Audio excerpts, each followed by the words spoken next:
Welcome everyone to the December 17th meeting of the Delta Stewardship Council. Call this meeting to order and begin with the attendance roll call. Tatayan here. Brown here. Eisenberg here. Fiorini here. PFO here. We have a quorum. On to file item number 3. We are going to recess to closed executive session. Anticipate that will take about 30 to 45 minutes, so we should plan to reconvene here 9:30, 9:45 for those of you that are in the audience and those of you that are following on the web. So we are now recessed into executive session.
Okay, thank you for your patience. We'll reconvene now in open session. There was no action taken in closed session.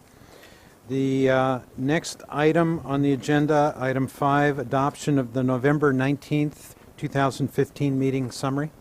So moved. PFO moves. Tatayan seconds, as well as Eisenberg.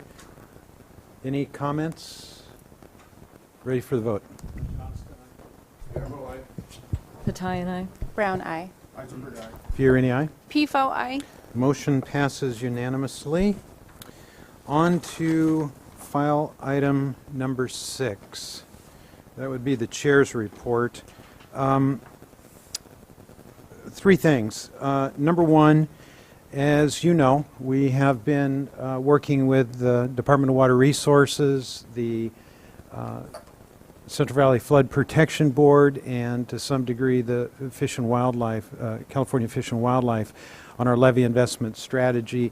We have, I participated recently in a meeting with the executives and our staff in an attempt to try and move our work along. There have been some timing delays related to exchange of information and approvals and so on, and I'm optimistic that we have smoothed out the process somewhat, and hopefully we can move forward expeditiously on the work that stands before us. You'll get an update from staff later on today on that matter.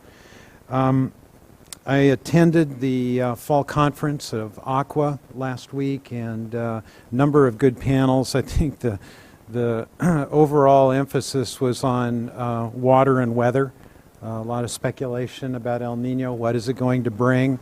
And not so much on flood preparedness, even though sea level had risen about 12 inches along the coast down there at the time of the meeting.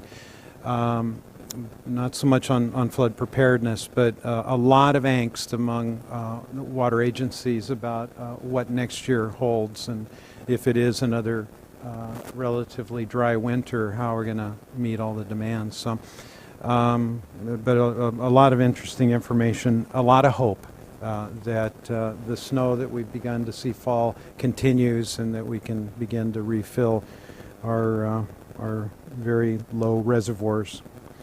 Last item that I have to mention, I don't usually talk too much about personnel, but we have someone who will be departing the council, who I have in particular had the opportunity to work very closely with for the last 2 or more years, and that's Taryn Ravizini.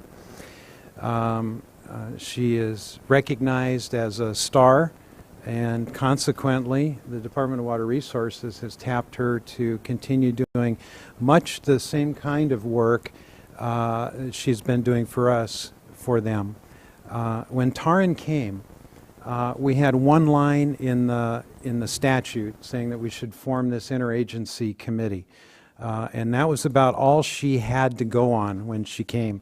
It was hard work establishing the Delta Plan Interagency Implementation Committee, and a lot of stress and struggle to figure out how to shape this, what the charge should be, and she did a magnificent job launching this very, very important group, and then subsequently managing 4 very, very important beneficial meetings. So, Taryn, in the back, thank you for your years of service here. We wish you all the best in your future endeavors. We will miss you, but stay in touch, please. All right?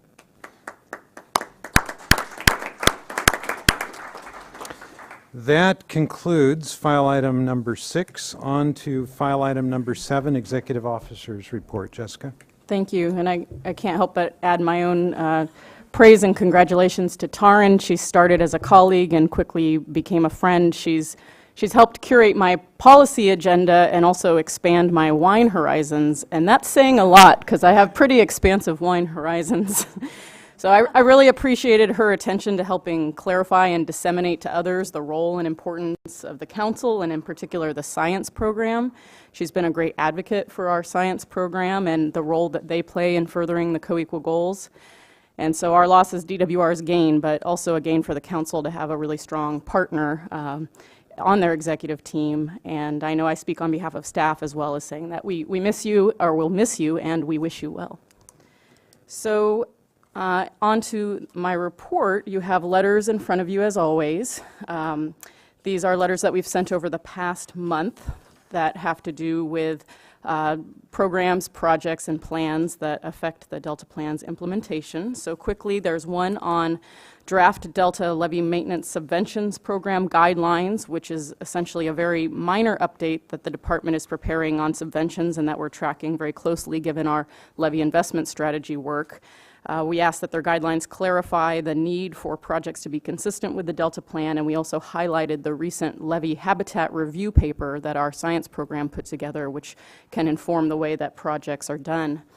We also submitted comments on the notice of preparation of a draft EIR for the Sacramento River Flood Control Project general reevaluation, which, as I understand it, is essentially a required review by the Army Corps whenever they're going to evaluate the potential for projects in a given area, and in this case, some in the Delta. So the Corps recently released this notice of preparation, and of course we wanted to engage with them right away to let them know about the work that we're doing and how it relates, and to take note of the Delta Plan. And finally, we submitted comments on the Sacramento Area Council of Government. They have a draft 2016 Metropolitan Transportation Plan and Sustainable Communities Strategy, and there was a draft EIR for those processes.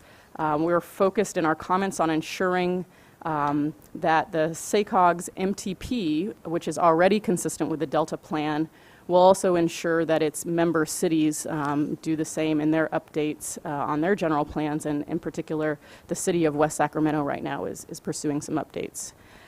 So there's an upcoming event I wanted to make note of. That's ACWA, the Association of California Water Agencies, is partnering with the Brown administration to present a full-day briefing at the Sacramento Convention Center. This is on Thursday, January 14th.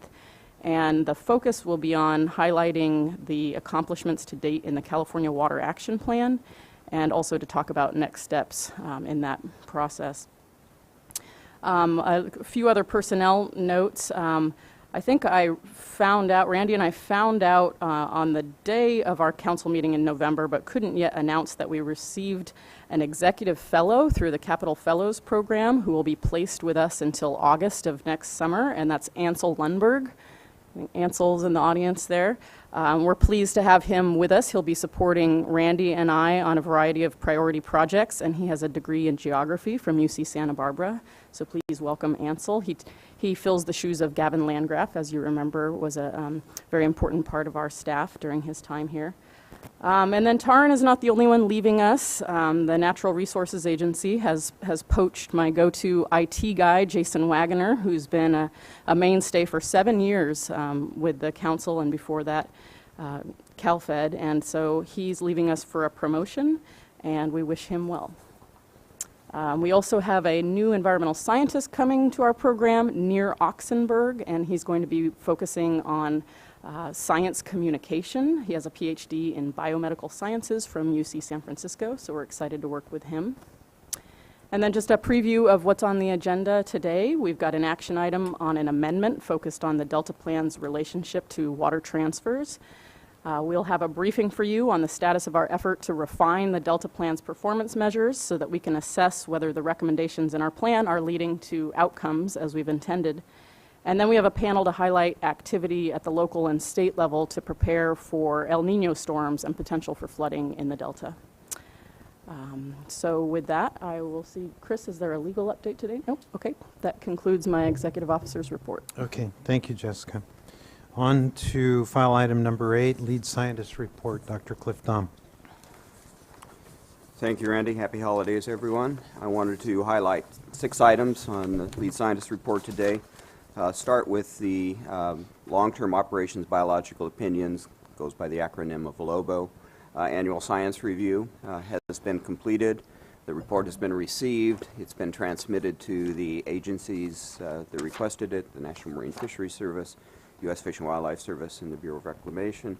And the report itself will be posted tomorrow. It'll actually be online and available tomorrow. A few things that we're focused on in the report that I think might be of interest to the council is a lot of discussion on Shasta Reservoir and Sacramento River temperature monitoring, modeling, and management.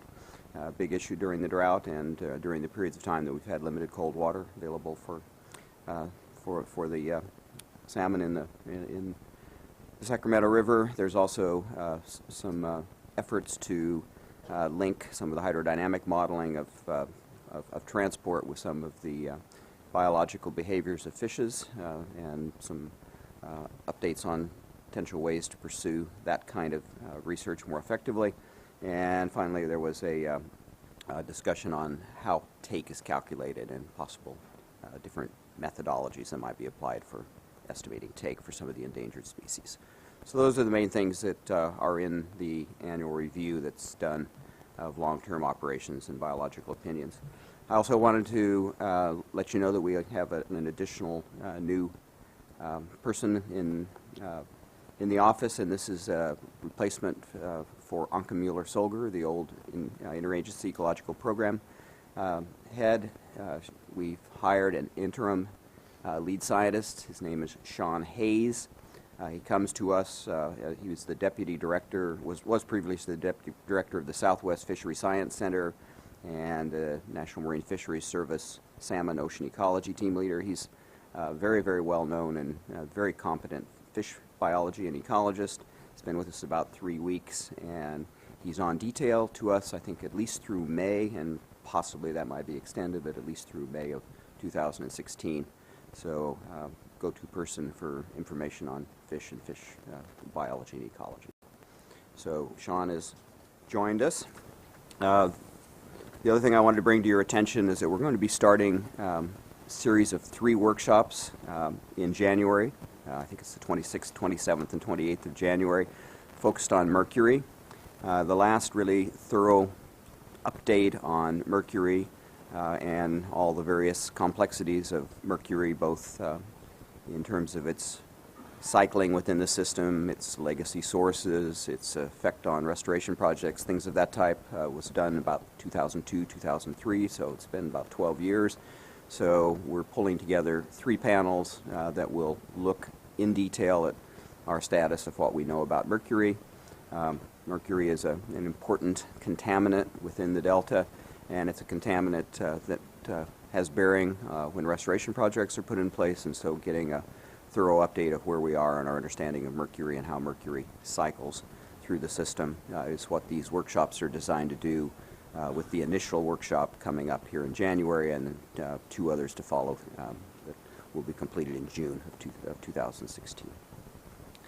The other thing I wanted to highlight briefly is something that I think we're going to touch on a little bit more in detail in a later item, but it's one that I think is worth spending a little time talking about, and it's one that I have a bit of background on, so I enjoy talking about it, and that is this issue of what can happen when you have a very, very large El Niño, like the one that's going on right now.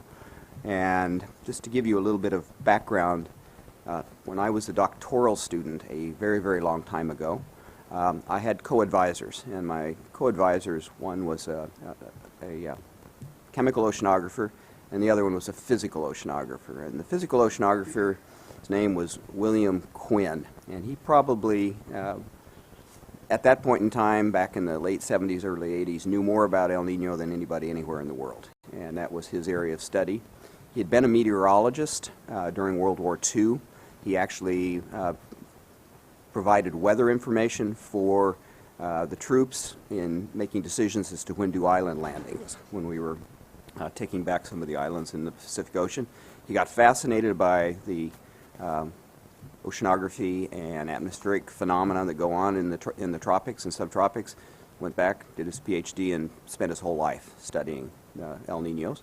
And I was fortunate enough to be co-advised by him, and so this is back before El Niño was a household word. This is back before every weather phenomena that happens on the globe is attributed to El Niño, which is not correct, but he very much was interested in this phenomena, and he was actually the first person to to make predictions of El Niño with a 3 to 6 month lead time to try to give you an idea when one of these events were starting to occur. He's the author of what we call a citation classic, one paper that's one of the most published papers in science. And he wrote this, I remember him writing this, started on in the late 70s, was finally published in 1987. But he wrote this paper, it's called El Niño Occurrences Over the Past 4.5 Centuries. And this 1987 paper that he wrote was a very scholarly look at when big El Niños have occurred by looking at the historical record of the area where the El Niño was first named, and that is off the coast of Ecuador, Chile, and Peru. Devastates the anchovy fishery down there, and there's interesting historical documentation as to when these occurred. And by translating documents from 5 different languages and spending basically a decade of his life finding basically historical information, he was able to put together this history of 450 years worth of El Niños. And the one thing I was interested in just sort of letting you know is that he also talks about the ones that are very strong that are kind of the type of one that we're seeing right now. And so he's taken us back to 1525, so the complete record is actually in the paper. But just so you know, 4041, 5758, 7273, 8283, and 9798 are the big ones that people here living in California might certainly have experienced. So one of the things that happens when an El Niño develops is that there are changes in wind patterns and changes in ocean temperature distributions and changes in the distribution of water from the eastern side of the Pacific to the western side of the Pacific. So what happens is in the western Pacific, where normally you'd have your warmest waters, the subtropical wind fields weaken and sometimes even reverse. And that allows water, which has been piled up due to the winds, on the western side of the Pacific to flow back to the eastern side of the Pacific. That's what's happened now, and we're in a very mature phase of that El Niño. That's why, as Randy mentioned, that there is a foot more water here on the western side of the Pacific than there would be if we weren't in a strong El Niño phase. That water is also warmer, and because that water is warmer, it expands a bit, and that expansion adds another few inches of additional elevation. And so right now, for example, temperatures in Santa Cruz, in the bay there, 9 degrees Fahrenheit above normal. So that's the kind of gives you an idea of how much warming is going on. So if you couple that with a strong tide and a storm, you can get really impressive tidal surges. And what I have put in the report for you, and I think you'll be hearing more about the emergency preparedness side of the ledger soon, is that on November the 25th, there were record high tides, highest ever recorded, at 3 gauges in Southern California. And those gauges were in San Diego and Santa Barbara and La Jolla. The San Diego gauge has been in place since 1906, so these are long-term records. And basically, on the 25th of November, there was a small storm, not a large storm, but between that small storm, between a high tide, and between the warmer temperatures and with the big El Niño in place, they had highest tides they've ever recorded. So this is going to continue to occur throughout this winter and spring, is that when we have these high tides, often called king tides, if we couple that with a big storm with a low pressure and strong wind field with the high temperatures and with the El Niño, we're likely to have some record high tides here in the bay and in the delta. So I think most people, many of the emergency preparedness people are aware of that, but just to point out that these are going to be occurring periodically through the winter. The next big sequence of king tides will be on December 23rd, 24th, and 25th, just to give you an idea. So I think this information's important information. We need to be vigilant, and this is going to continue through the next 3 or so months. So would not be out of the realm of possibility to see record high tides in the bay and the delta this winter. So thought I'd bring that to your attention.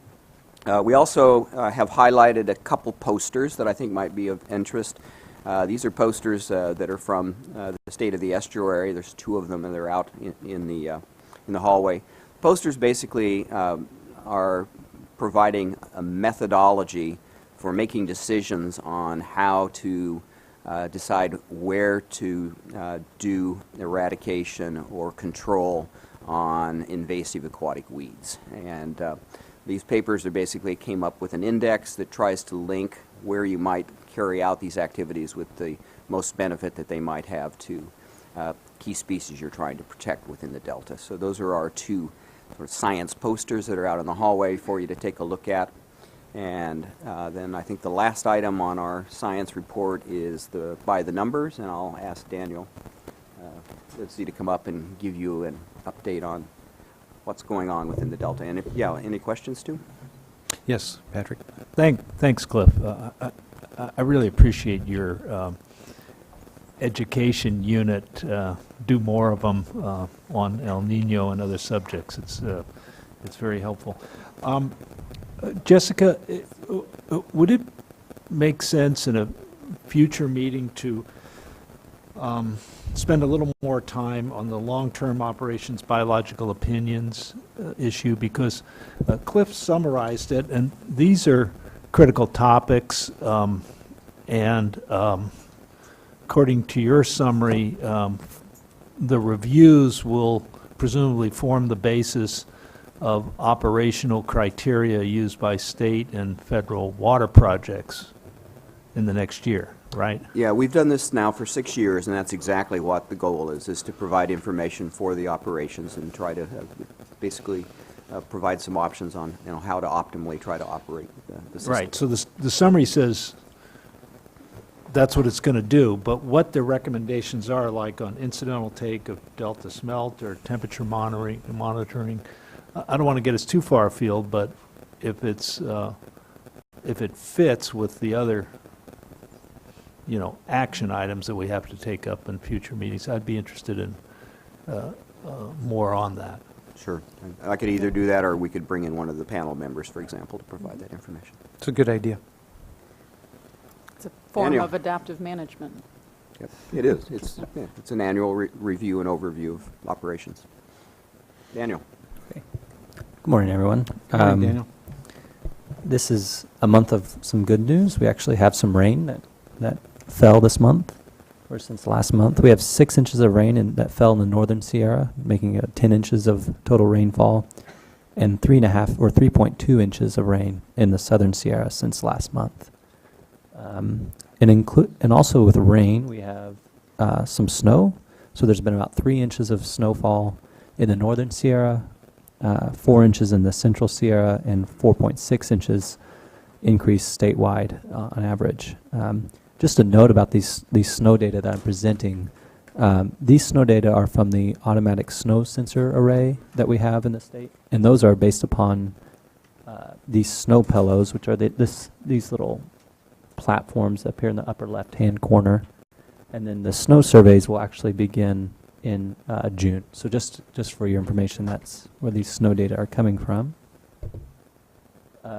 Onto reservoirs. So the reservoirs in the state are now filling, which is good. So that's why we included this plot here. The lower right-hand plot on the screen shows a small uptick. And so the reservoirs will begin to fill now within usually around late December, mid-January. They come back for storage. So we should see these numbers in the reservoir storage increasing. Water quality and flows. So there's been around a 3,500 CFS increase in flow in the Sacramento River, although we do remain below average. There's been small change, a minus 50 CFS decrease in the San Joaquin, and the pumping has declined by quite a bit, around 1,800 CFS decline since last month. For salinity, the salinities have remained very much the same. The Sacramento River remaining in our green code, in the San Joaquin in the orange. It's been increased by 140 units. And this month, usually we report the bank's salinity, but the bank sensor is down, so we report the Jones salinity at the Jones pumping plant. Finally, we report on Delta smelt and the Chinook salmon this month. So there's been no new data since last month on the fall midwater trawl, but we'll expect that to come in on January. So we should hear news of that. The other thing, and also kind of pertinent to the Lobo report, is the winter run Chinook salmon numbers that we present here. And so these are the number of juveniles that are sampled in these rotary screw traps at the Red Bluff Diversion Dam. And so you can see we're in 269,000 some juveniles, and that's a tenth of the typical number that comes back. So this is a decline.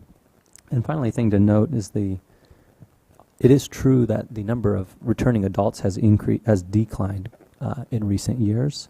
But if you look at the ratio of returning adults to juveniles, we're at an all-time, well, since 2003, all-time low. So the ratio of adults in 2011, when it was wet period, was around 1,780 juveniles for every adult.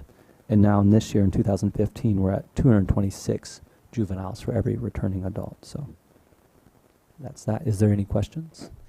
Any questions of Daniel? You know, I've always been amazed at the accuracy of the snow course measurements and the snow pillow measurements as they predict runoff towards the spring. I can remember years ago in the Tuolumne Rivershed, there was an anomaly. One of the snow pillows was reading a very, very high level, so they sent somebody up to inspect, and they found a bear sleeping on it. Oh, very good. Well, there are published validation data sets online that we can inspect. Yeah. All right, thank you for that. Cliff, anything else? No. Okay, Jessica, anything else for that?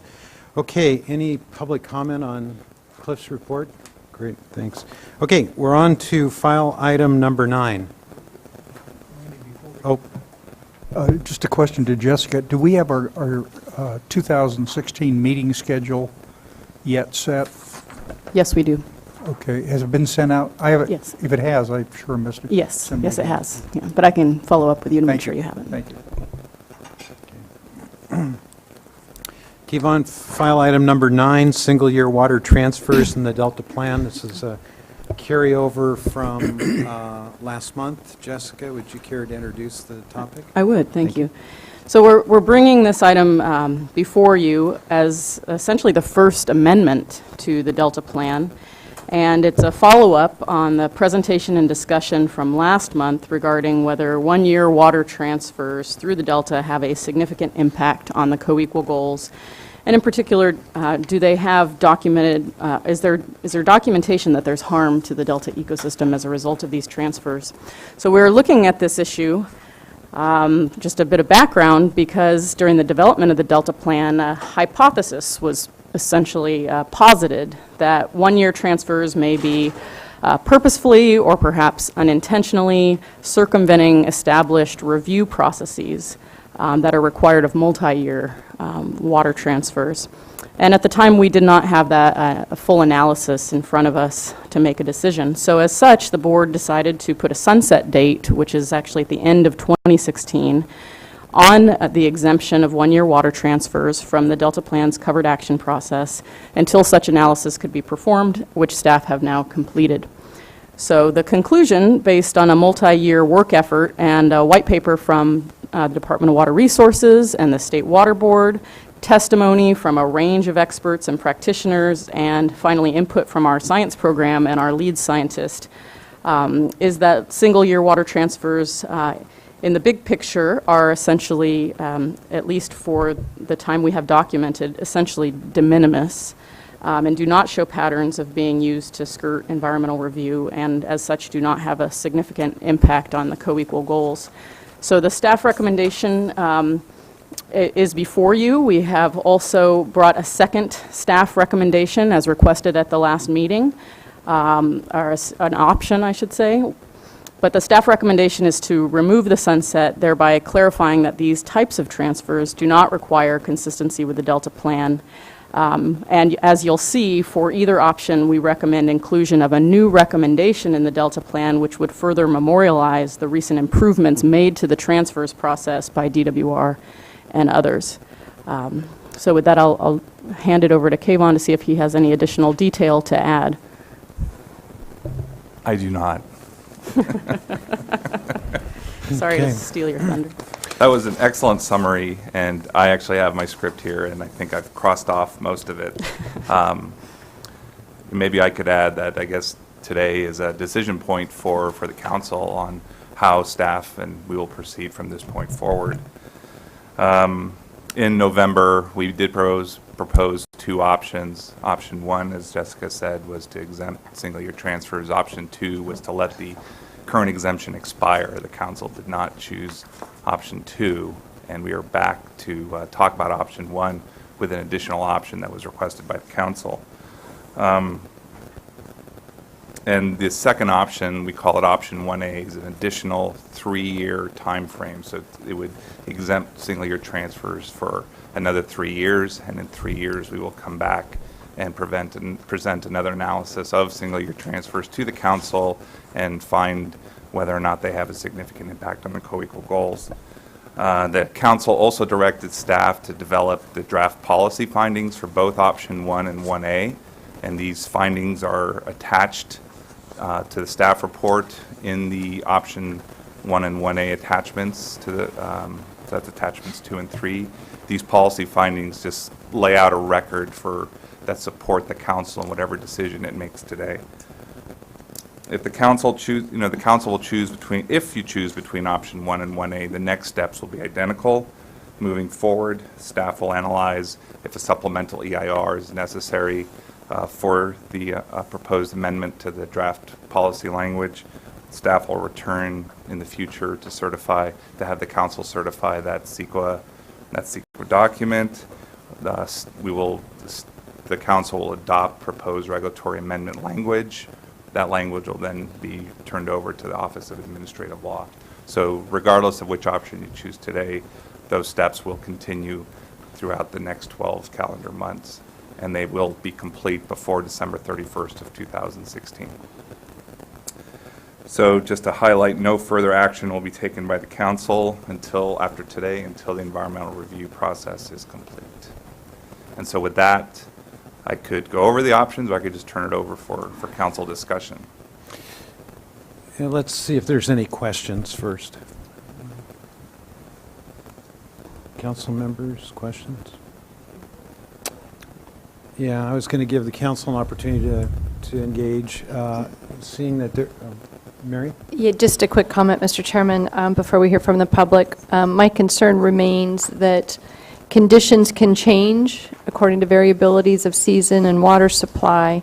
So it's my opinion that the policy should retain some flexibility, that single-year transfers at some point could have cumulative effects, and flexibility should be considered, therefore, as whether there should be a covered action. So I'm more comfortable looking at it in a longer-term framework and continuing to visit it versus making that determination today that they're not a covered action. And that's an important point that I wanted to add on to, which is that by no means is this a permanent exemption. I mean, it's just as permanent, I suppose, as any recommendation or regulation in the Delta Plan, which is that at any time the council or staff could recommend that an issue be re-examined based on evidence that's come before us. So, of course, now we're very attuned to this issue, and with improvements made by DWR and the State Board, there is much more information that's made publicly available that we will be monitoring going forward. Patrick? In evaluating this, the staff and the council did what we said we were going to do, which was to examine the evidence. And the evidence does not indicate that one-year transfers have been abused. The potential might exist, but our efforts as the council include the implementation committee, which some of us have attended all those and participate in them directly. And with that has been a development of a working partnership with other federal and state agencies, including the Water Board, State Fish and Wildlife, and DWR. As well as the federal agencies that have a role in ensuring that water transfers on a temporary emergency basis or one-year basis are consistent with the co-equal goals. I'm comfortable exempting one-year transfers so that we can continue to focus on the many other important jobs that staff and council have to do, and recognize that should at a future time the council discover evidence of abuse, that it can return to that. Is it easier to return where the burden of a sunset date exists? Sure, it does. So we don't give ourselves that leverage that option 1A would have. But given the evidence currently and given the working relationship with the other agencies, I would support the staff recommendation. Other comments or questions? Susan? I've thought long and hard about this, and I'm inclined to agree with Councilmember Johnston and support the staff's recommendation, especially given that Executive Officer Pearson has pointed out that we can revisit this at any time, and also considering the amazing advancements in progress that those who propose the transfers and that DWR and the Bureau of Reclamation and the State Water Resources Control Board have made in working together collaboratively and making the information available and transparent on websites. I think that transfers have advanced to a level of transparency that I'm comfortable in supporting the staff's recommendation. Judge? I wasn't at the discussion at the last meeting, but given the state of the evidence as I see it, I see no reason not to support the staff's recommendation. Phil? Okay, well, wrap it up. I think it's a mistake, not strategically, but tactically. The fact of the matter is the role of the council is not simply as a commenter on issues, but to urge and prompt and encourage and in some case push and nudge other agencies and private parties into actually making changes. And Patrick addressed the question of whether you want to grant another 3-year extension, as option 1A does, but have an automatic review process period at the end of that. If you don't do that, there's little chance, in my judgment, that we'll review it again, short of a disaster. And should a disaster occur, there is no way for us to determine in short order, since we must reestablish the regulatory process for review. It's not this does not rise to the level of the end of the world, but at the same time, the testimony before us was that transfers are little used, as you might expect in a drought. People tend to hoard their water, and we have absolutely no experience and no knowledge except for the water bank of years past, which led to major criticism, what private transactions between private parties, and that's what water transfers are, what impact they will have on the public interest. And we are, after all, committed in the council to protecting the co-equal goals, reduced reliance on the Delta for water supply in the future, and all the other attendant issues that go on. So I conclude that we could do it more effectively and have absolutely no impact on those who wish to do water transfers by granting the 3-year extension and then reviewing it once again just to see if there are other changes. Well, I'll leave it at that. So I do not support the staff recommendation. I'd support option 1A. Anything else? I guess we're ready to take public comment as Pat brings the slip to me. I too support staff recommendation 1. And I think that we have done our due diligence. We have investigated, and the findings are overwhelmingly in favor of supporting option 1. There was suggestions of abuse. We found none. There were suggestions that the system lacked transparency, and a credit to our process is that DWR implemented a web-based reporting process soon after we discussed this issue, even before the Delta Plan was fully adopted. So they showed great response. They have met with the State Board annually and completed reports. Following that, the Governor's executive order encouraging streamlining of transfers, a work group was formed. We were a part of that, and that was one of the concerns we had 3 years ago, was that there was too much red tape. It at times took too long. So I think we have fulfilled a very important role, and it just seems like our role now is simply to monitor and make sure that the good work that has occurred over the last 2 or 3 years continues. Public comment. Thad Bettner, Glen Colusa Irrigation District.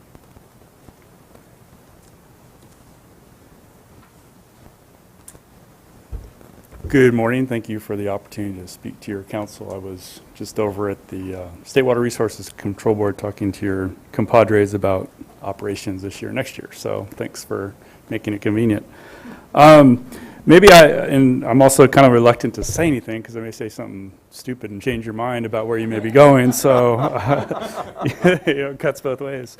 I think maybe it'd be helpful maybe just to give you a little bit different perspective on transfers, kind of how we did things this past year, and then maybe looking forward, maybe some of the things that we see are going to make transfers a little more challenging, dynamic, and some of the actions that your council is going to have to take as it relates to basically how water is used and diverted in the state. So first, maybe just looking at this past year, we did participate in water transfers. And it was interesting, the reason we did transfers this year was we kind of were asked by the State Water Resources Control Board to maximize the acre feet of water we could transfer this year. And really the goal of doing the water transfers was to provide cold water up in Lake Shasta for the benefit of winter run salmon. So it sounds a little counterintuitive, but maybe just quickly explain how that worked was when we looked at timing of transfers and moving transfer water this year, the idea wasn't to move transfer at the point that we would have used the water and divert it in the system, but the idea was to leave the water up in storage and move that water in the late fall and retime that when fish weren't in the system, when standards in the Delta could provide for that water to move. So what we did was we did a transfer, and those who purchased the water understood that that water would stay up in storage and wouldn't be diverted at the time they need it. They were basically buying water for the following year is what they were doing. So that water stayed up in storage, and it helped provide enough cold water in order to provide for cold water temperatures for winter run Chinook salmon through the summer period. And then when that water was released this fall, it actually, the timing and how it was released was used to divert and stabilize flows on the Sacramento River to help provide for the right spawning habitat and elevation for fall run salmon. So, I think as we go forward and look at transfers, both from our perspective and potential purchasers, there's going to be this understanding that transfers are going to have to move in a way that it helps the environment. They can't be used just solely for one designated purpose of it goes here to provide a supplemental supply. It has to be used to help benefit the environment. And so we're committed to that, and I think as we look forward, we're going to continue to do that. And I just don't want to leave that and say that was the only thing. I know from Susan's perspective, we're also concerned about just the Pacific Flyway this year, so we also worked with the Bureau to bring in water in the late fall in November, December to help with birds. So, we're committed to making sure as we go through water transfers, they are providing multiple benefits and not just for a water supply benefit only. So that's past, and I think going forward.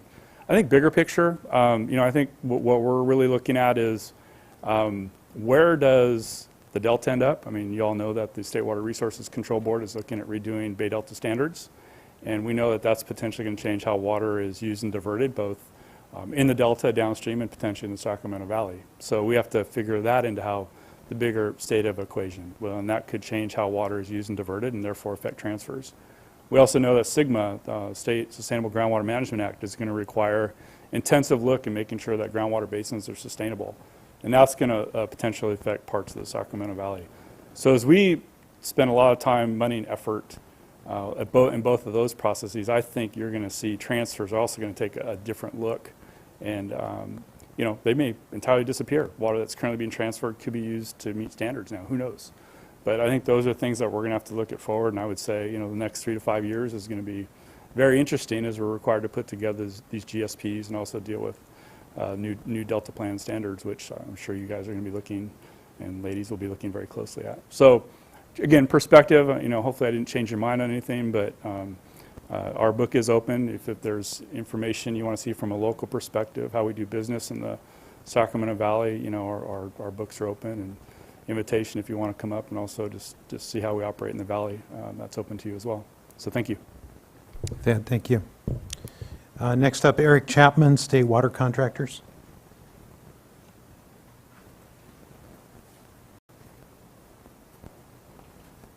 morning. Similar to that, I don't want to do any convincing the other way.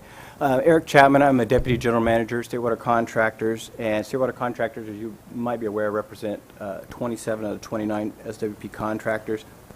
We've led dry year transfer programs in the past, and I've actually managed them during critical and dry years and critically dry years, where we've moved between 20 to 100,000 acre feet before carriage losses. While those are relatively small quantities, those supplemental supplies during dry times has been very critical for our municipal and agricultural agencies. State Water Contractors submitted a letter earlier this week to the council, and where we expressed our support for your staff's recommendation option 1, which would exclude the 1-year transfers as a covered action. We concur with the staff's report on November 19th and related to the lack of significant effects of the 1-year transfers, and we feel that the transfer volumes are relatively small, and the current extensive reviews, as you touched on earlier, by DWR, the Bureau, and the State Water Resources Control Board give us, in addition to the biological opinions, which we must abide by, ensure that there's no unreasonable impacts to the delta ecosystem or fisheries. When we try to implement these dry year transfers program, we can't emphasize enough that time is of the essence. These deals come together. You do not know what state you're going to be in hydrologically, and so often these deals kind of come together last minute, and as it is the current level of reviews, we are really under a time crunch to get these approvals done by the state and federal agencies in order to get them executed to be able to move the water in that narrow transfer period which the biological opinions require. And then lastly, we agree with some of the points made up here also, is that we feel that going with option 1, it doesn't exclude the council, and that you will have the ability to retain the authority to come back and revisit it should there concerns rise on single level transfers. With that, I thank you. Thank you, Eric. Thanks. Any other public comment? All right, council, what's your wish? Judge? Okay, we need a motion. All right. I move that we adopt we go with the staff recommendation, adopt option 1 language, and adopt the draft regulatory language as shown in attachment 2. Okay. I'll second. Okay, we have Tatayan motion and Johnson and Brown second. Any discussion on the matter? Just one more comment, Mr. Chairman, to recognize that the system is changing every day, and there's no question with option 1, in my opinion, that there will be a higher bar set, and to find impacts on covered actions in the future will make that determination more difficult again if, in my opinion, we're lowering the bar now with option 1, and it would make a check back even more difficult. It's my opinion that there's no harm in being cautious. I don't see any undue burden on staff or process to be cautious, and actually I think a check back requires even greater transparency for the water system within the state. So my preference still would be to adopt option 1A, and I know that there's a motion on the table, and I will not support this option. Okay. Any other discussion? Ready for the vote? Tatayan, aye. Brown eye. Eisenberg, no. Fiorini, aye. PFO, no. All right, motion passes on a 5-2 vote. Thank you very much. Jessica, time check. It's now 11 o'clock. I think Susan needs to, oh, you've still got another half hour, 45 minutes. Can we proceed on to the file item number 10? Of course. Dustin? Okay.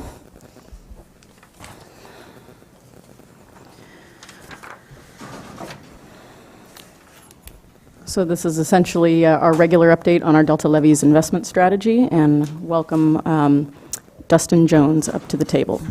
Okay. Thank you. Dustin, welcome.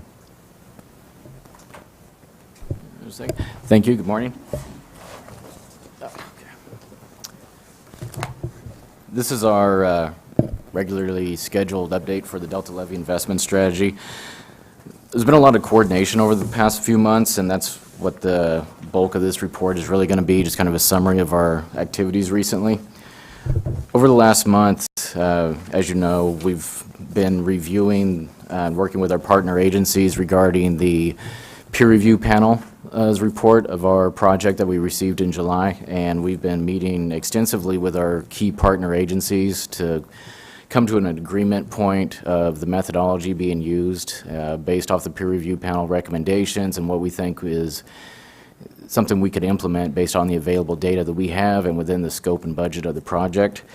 We had hoped to be reaching that milestone earlier this month. Unfortunately, we haven't formalized that process yet. Hopefully within the next week or so, we'll be receiving a letter of how to move forward with our partner agency, just based off of some informal conversations I've had with some of the DWR staff. I think we're expecting that letter next week. But I haven't seen anything official yet. The letter will likely be addressed either to our executive officer or the chief deputy executive officer. So as soon as we get that information, hopefully next month or so, we'll be able to at least give you an update of what we've been able to move forward on over the next month or so. Other than that, just a few items that we've been continuing to coordinate on with the assumption that we are going to be able to reach this agreement point with our partner agencies. We're continuing our outreach process as much as possible without moving too far ahead of the agreement, and working with some of our stakeholders and Delta leaders and getting their opinion of the information that we have so far and how we're incorporating that. We've been meeting with key stakeholders to discuss islands that are important to water supply disruption and identified by the decision support tool, and we are organizing some follow-up meetings with some of those groups. This will be one of the items. I'll comment a little bit more on this on our outreach summary. We've also been conducting an additional analysis. It's outside of the decision support tool. This is going to be a supporting memo dealing with multiple island failures, and this is more of a statistical analysis to see, is there some likelihood that we need to account for? We don't have a lot of existing information regarding the interconnection of Delta Islands, so we're having to rely on a statistical analysis of what some of the probabilities of these failures are. And once that analysis is complete, we'll see how we can incorporate that information into our analysis or what additional risk we need to account for.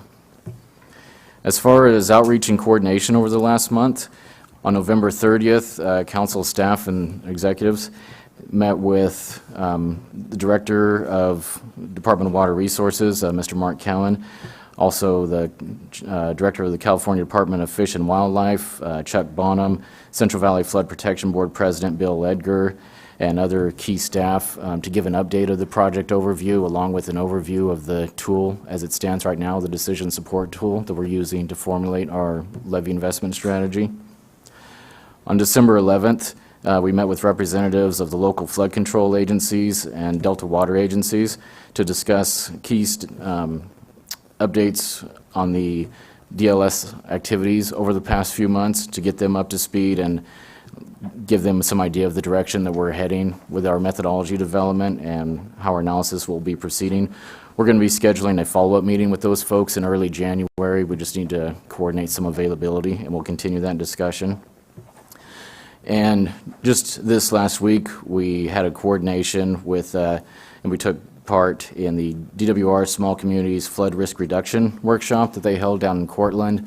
This was just an opportunity for us to show our support for this effort and demonstrate our coordination, and we are very interested in this project and how they move forward, and it will tie in directly with our levee investment strategy, some of the approaches that they're going to be taking and the feasibility studies that they develop as part of their small community efforts and what they're going to account for in the information that they receive.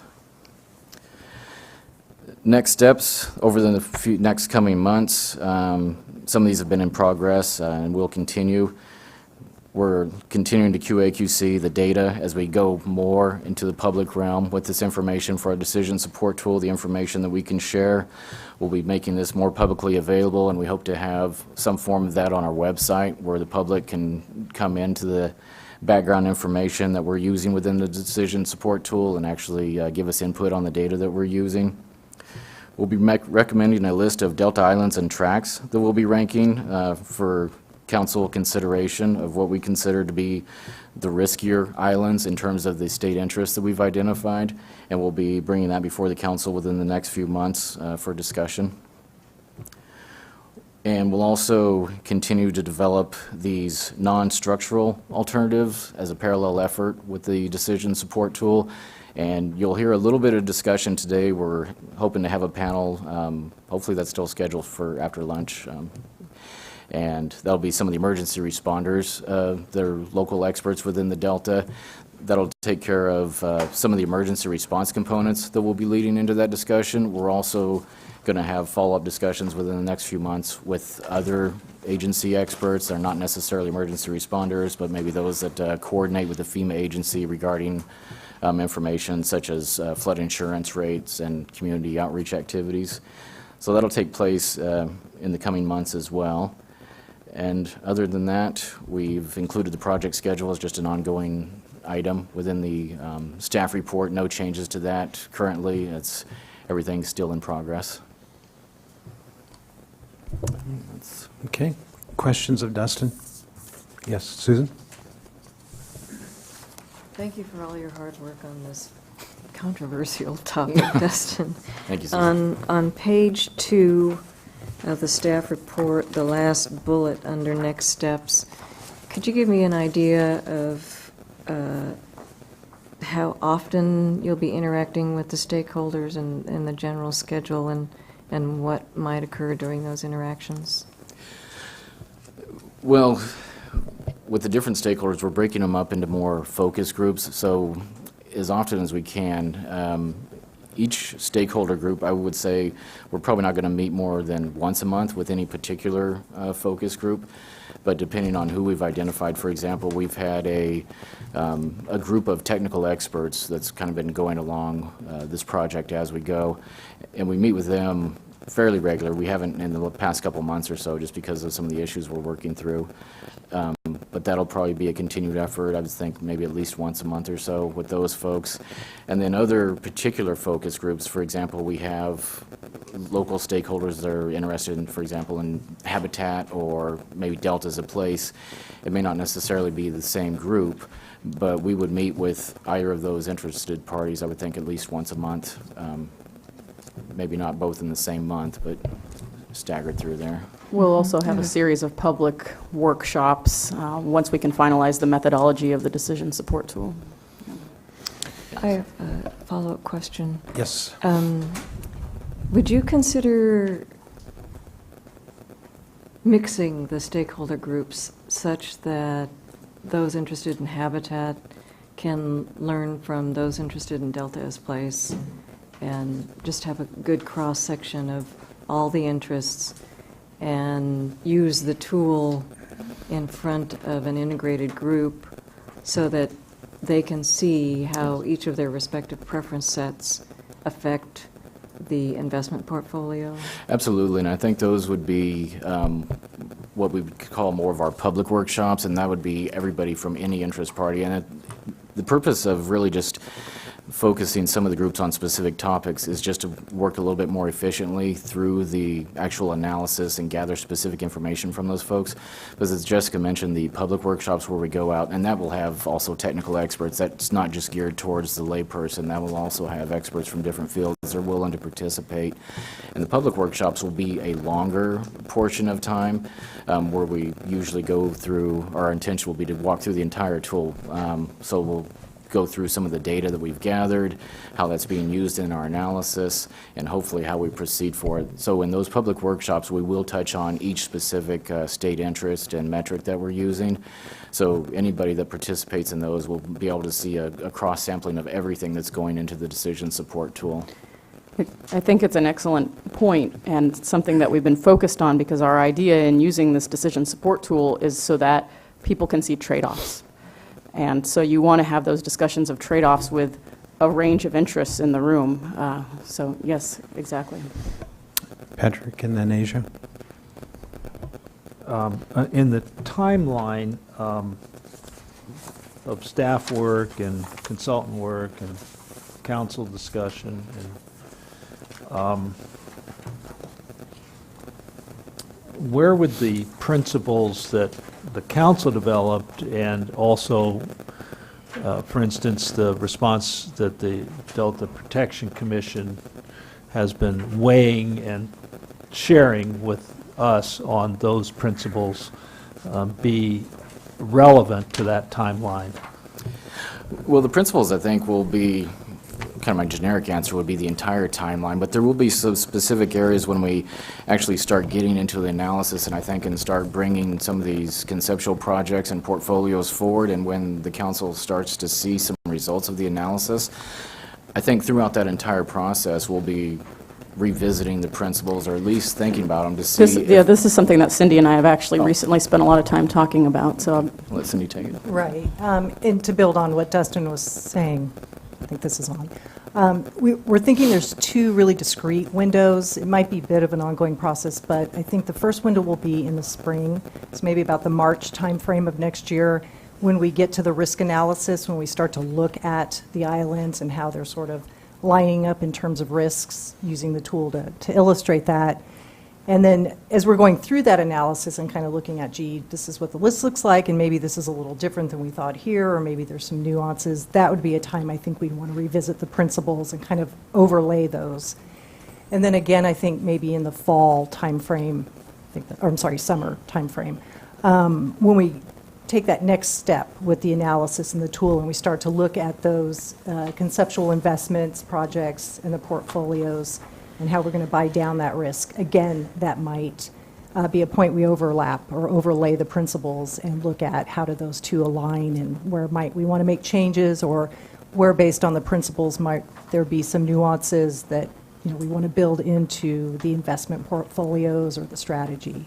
So that's sort of what we're thinking. Yeah. Asia? Question. Just really for scheduling purposes. I know that some of the workshops and maybe some of the topics may not be solidified yet, but I'd just like to know as early as possible for the workshops in the spring so that I can make travel plans if need be. So thank you. Okay. I think we're anxiously trying to finalize the methodology of the tool, which hopefully will happen by the end of this week, and then we can get serious about setting dates, and I will definitely work with you.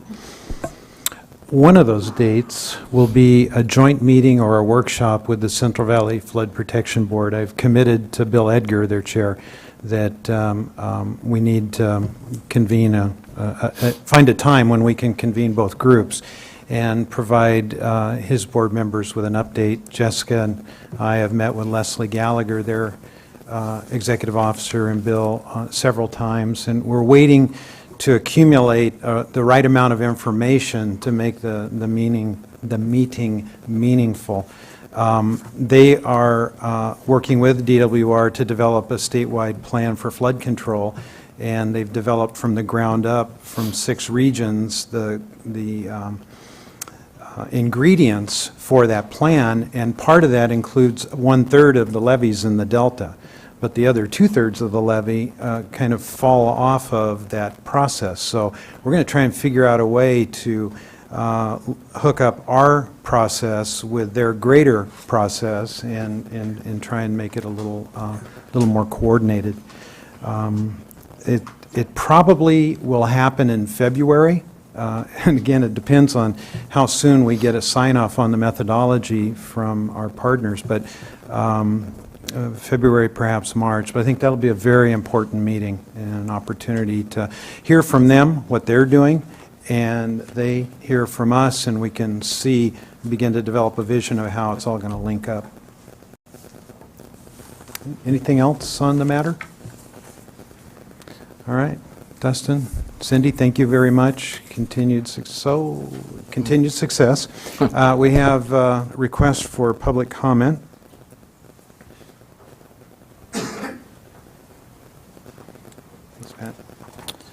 Tom Zuckerman, Central Delta Water Authority. Welcome, Tom. The authority. I wish we had authority, but You do have authority, Huh? but I'll correct that next time. I have been participating along with a number of Delta representatives in meetings with your staff and consultants, and I wanted to compliment you on that taking place. there's a great body of, of wisdom that exists on this subject matter. And oftentimes, or too often in the past, people have tried to make decisions without tapping sufficiently into that body of knowledge and experience. And I think there was a potential for that early in the process here, and I think it's been corrected.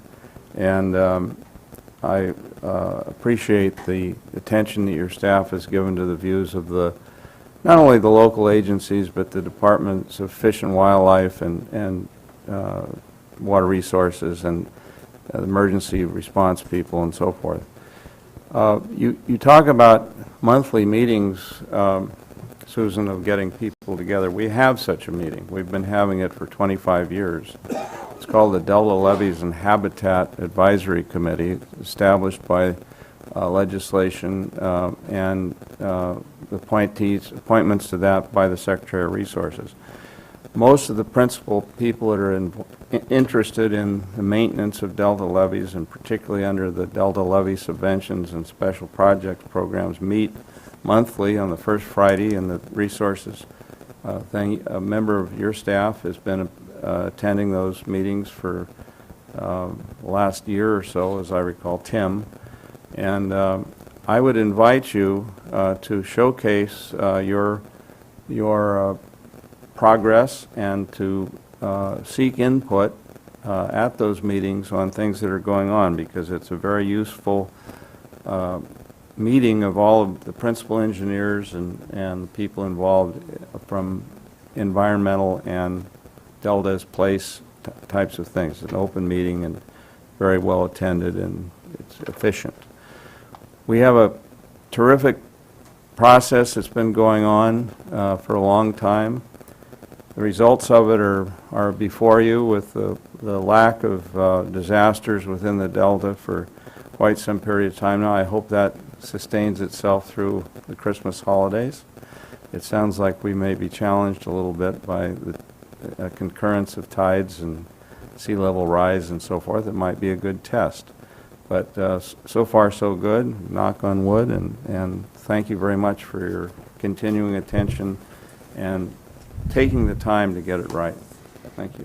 Thanks, Tom. That's encouraging. Any other requests for public comment? Okay, that concludes file item number 10, time check. Shall we launch into Delta performance measures with a provision for perhaps a break for lunch if it runs long? What do you think, Cindy? Okay. How are we time-wise on the invitees for the panel on the next item? What do we need to alert them that we might be ready for them soon after lunch? Yes.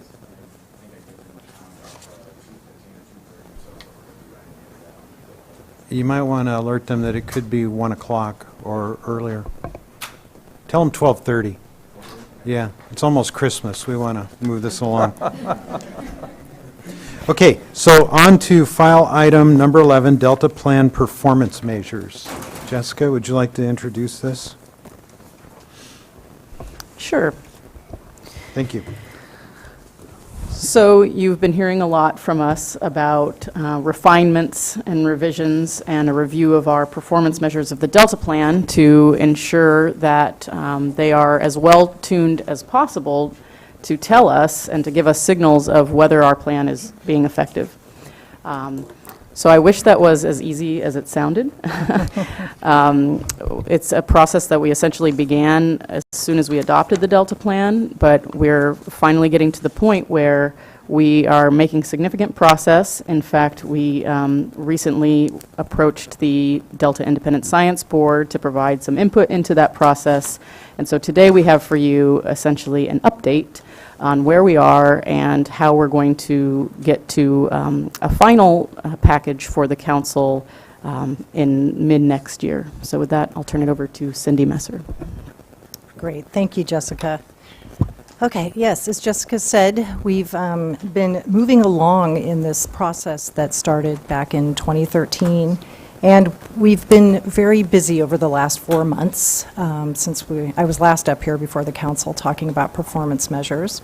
So part of what I wanted to do today was just to give you a quick overview of what we've done over the last 4 months since we brought you a different table with staff suggested refinements to some of the outcome measures and just some thoughts about some new performance measures. We're a little bit further down the road now, and that's in large part to a whole lot of internal and external review and revisions that we've been doing over the last several months. So I wanted to walk through that. Of course, I wanted to spend a little time on attachment 1, this sort of giant table that's in your meeting binder, talk a little bit about what's in there, walk through maybe a couple of examples, and then I definitely want to turn to next steps.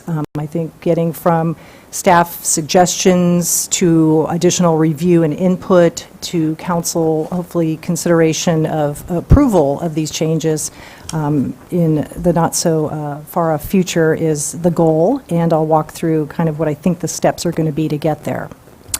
So very quickly, a little bit of background. I know I've done this to you guys before, and I just want to go through it very quickly just for those who might be listening in to make sure we're kind of all on the same page about how we got here.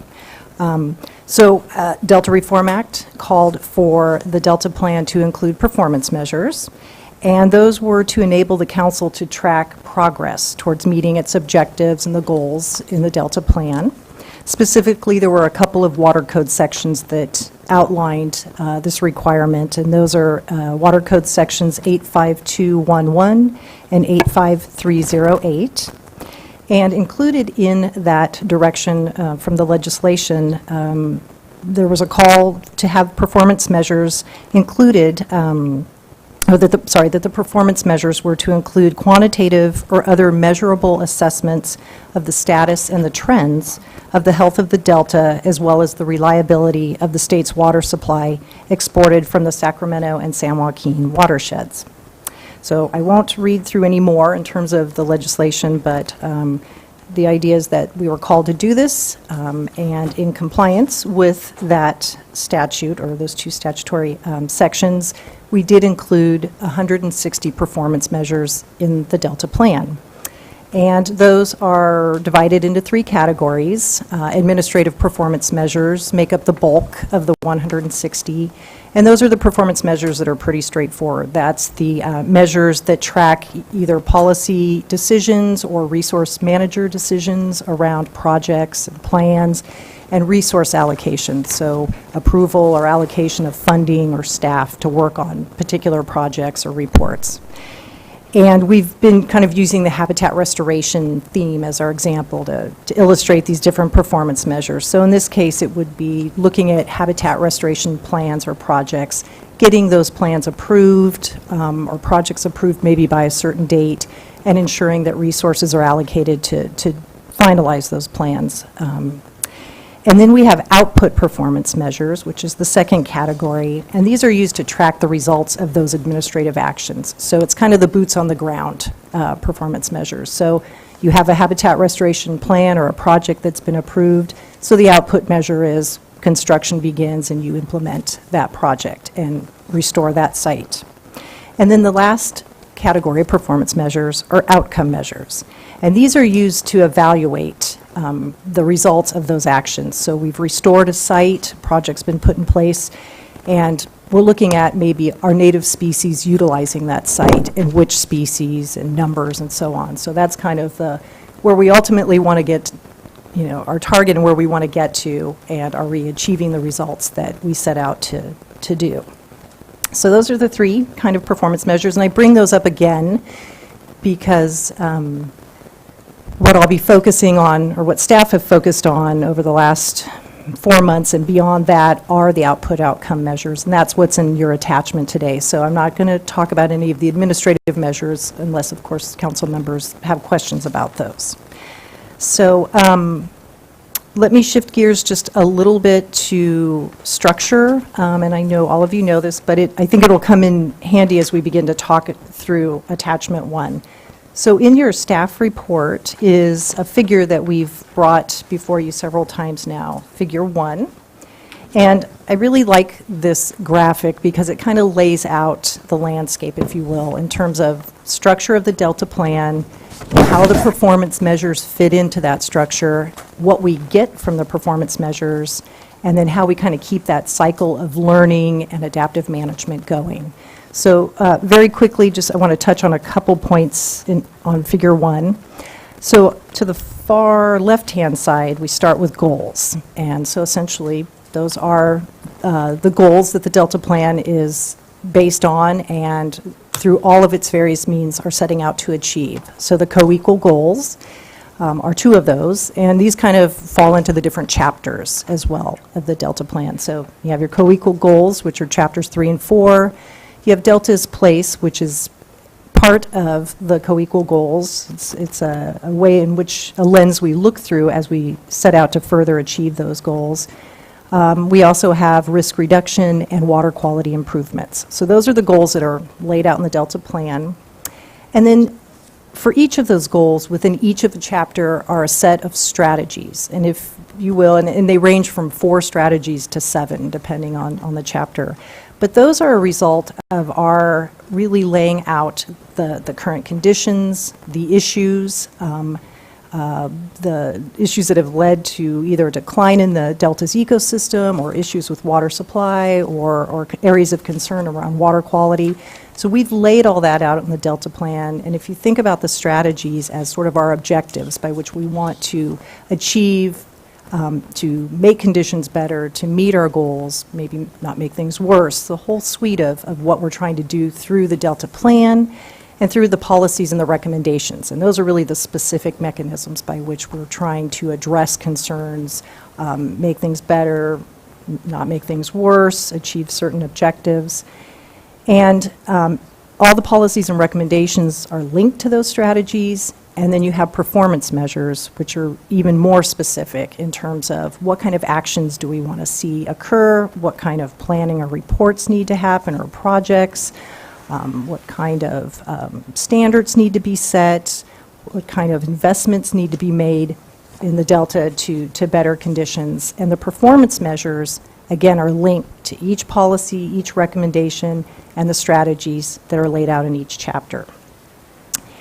And so through the performance measures, that's our mechanism to collect information on what's going on for each topic area, each specific facet of that topic area, and to begin to synthesize the information and paint the picture of what's going on, the current conditions, how are we doing, are we making progress, what does that progress look like? And from that, we gain knowledge in terms of how effective the plan is, the policy's recommendations, are we meeting our goals?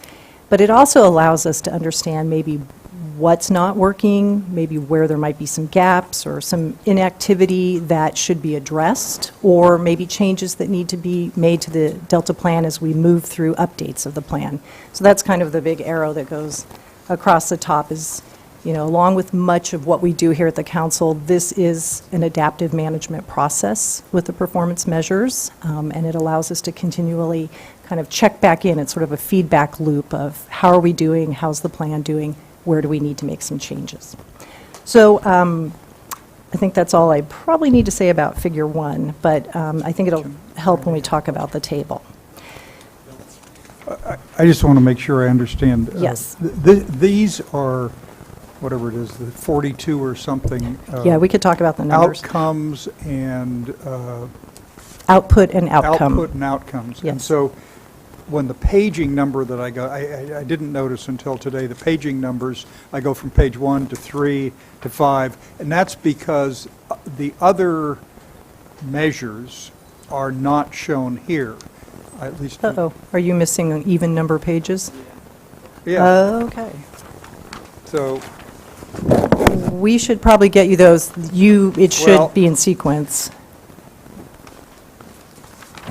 Yeah, I mean, I just... Yeah. Okay. Well, I know it's double-sided. I've got double-sided. I got 14, I've got, what is it, 4. But I do not have a page 2, a page 4, looks like all, and I just didn't notice it. Okay. Okay. You should have those, and perhaps Pat has an extra copy. Okay. The missing pages are on their way. Great. Yeah, so I actually have a total, just to make sure, I have a total of 27 pages, including even numbers. Well, I have, my last page is 27, but I don't You're have... missing all the even numbers. That's correct. No. So, Okay. sorry about that. All right. How long would it take to I provide don't know. full copies for No everyone? idea. Should we recess for 10 minutes and Yeah. Can we do pull that all Patty? together? Okay, Yes. we're, well, let's recess for 10 minutes and make sure that everybody's fully equipped, and then we'll reconvene. Okay. Huh?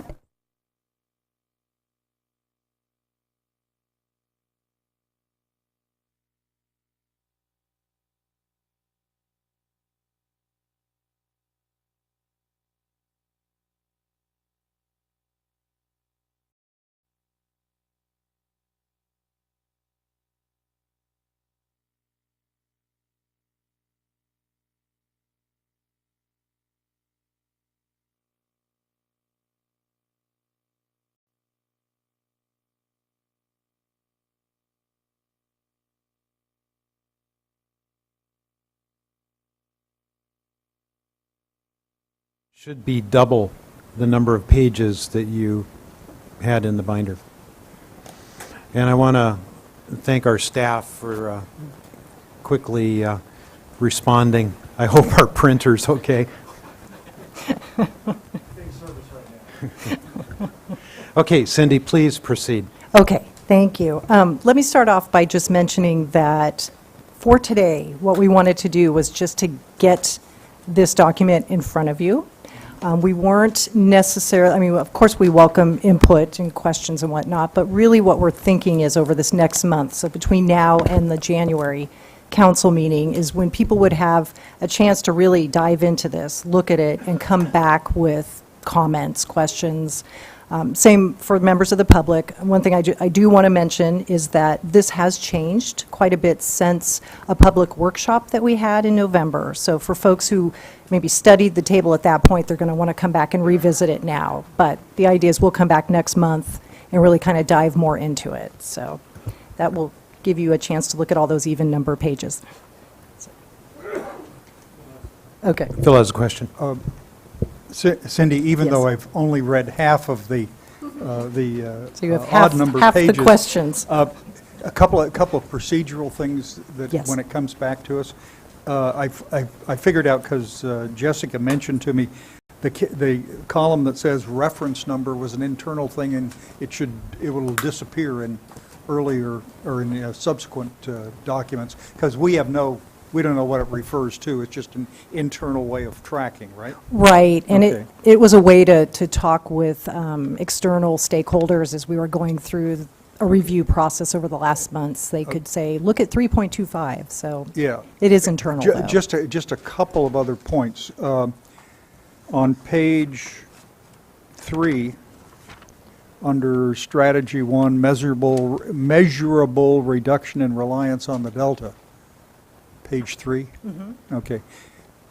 Policy or recommendation, you have the two recommendations listed, but you do not have the reduced reliance policy. It is? Right, so yeah. Well, I mean, the point, I'm trying to, Page 2, the second performance measure, which is actually being combined.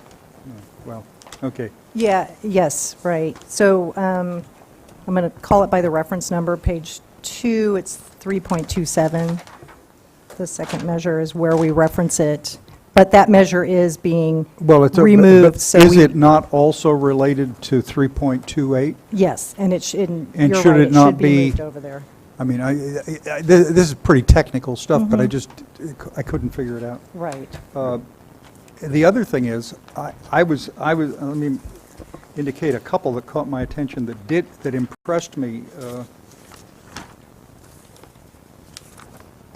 a lot, and these are some of the new ones that you've put in, if I can figure out where my notes are. They were flow stuff. The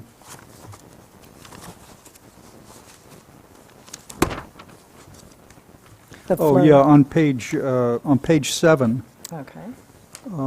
progress toward, this is 4.38, spring pulse flow, which seems to me has received the input of Mr. Dom and other scientists. I thought the stuff on the right on performance measure components and the target, at least one spring flow event 5 to 10 times of the base flow each year, is the kind of specificity and measurable action that we're trying to get wherever possible. It kind of jumped out at me, and I thought that was quite good.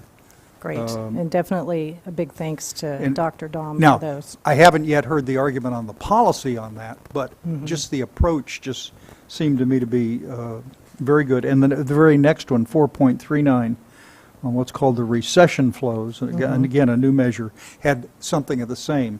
How close are we going to be able to come to a measurable target in some of the other areas?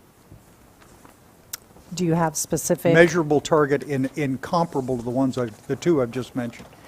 Well, it definitely varies, and that's a big part of what we've been doing over the last 4 months is doing a little more research, a little consultation with outside expertise, definitely enlisting the help of our colleagues in science to run through all of the output-outcome measures and really kind of dive into where can we get measurable targets.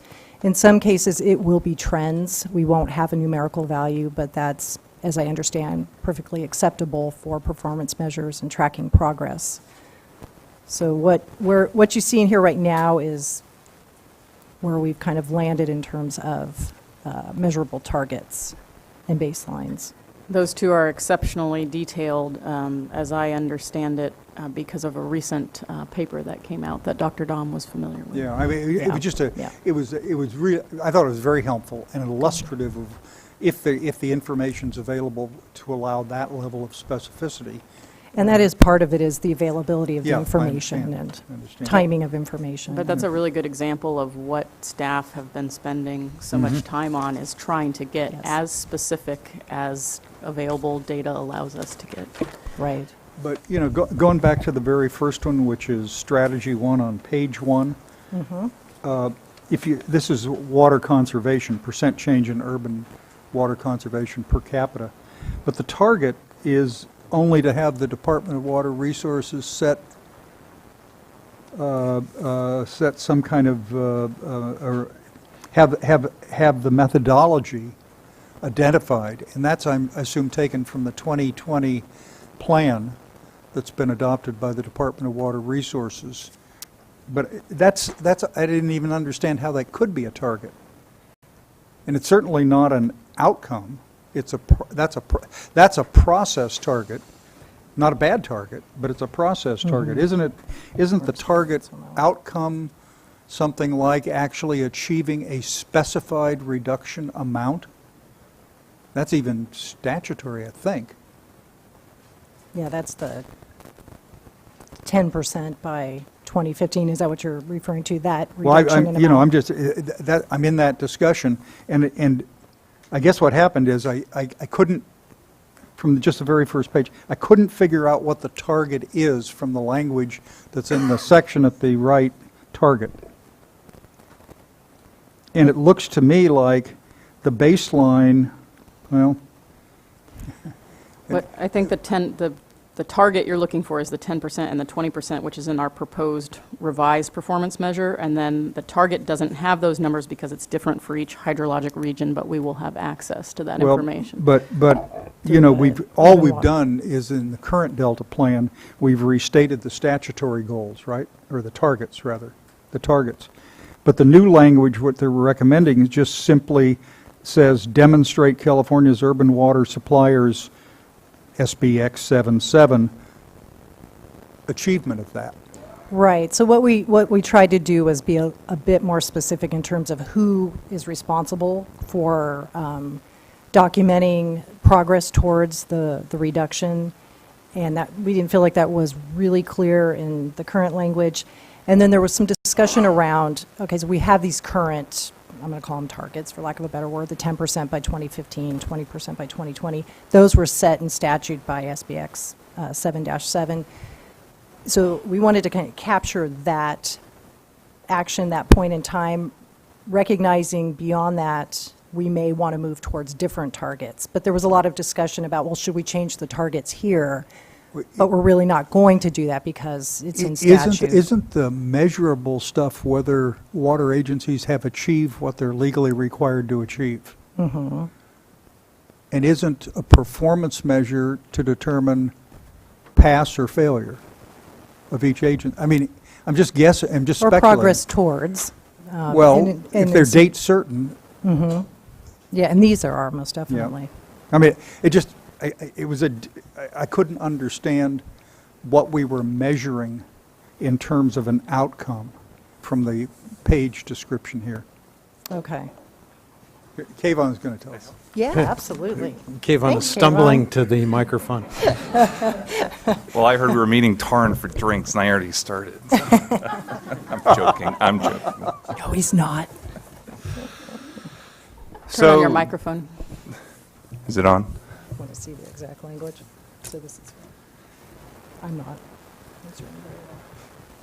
So this performance measure was already adopted in part of the Delta plan, and we think it's a solid performance measure. We were just providing a little bit of tweaks to it. It's not to say that there aren't other performance measures that we could look at. Some of what you're suggesting would be new performance measures. Well- But the language for SBX 77, actually, the responsibility lies with the state, not with the water agencies. So the state has a goal, but the water agencies need to do their best to comply. But there isn't a legal requirement that individual water agencies meet a 20% reduction. Overall, the state has to meet that. Does that answer your question? Well, and I think part of your It question certainly is- describes the deficiency of the existing law.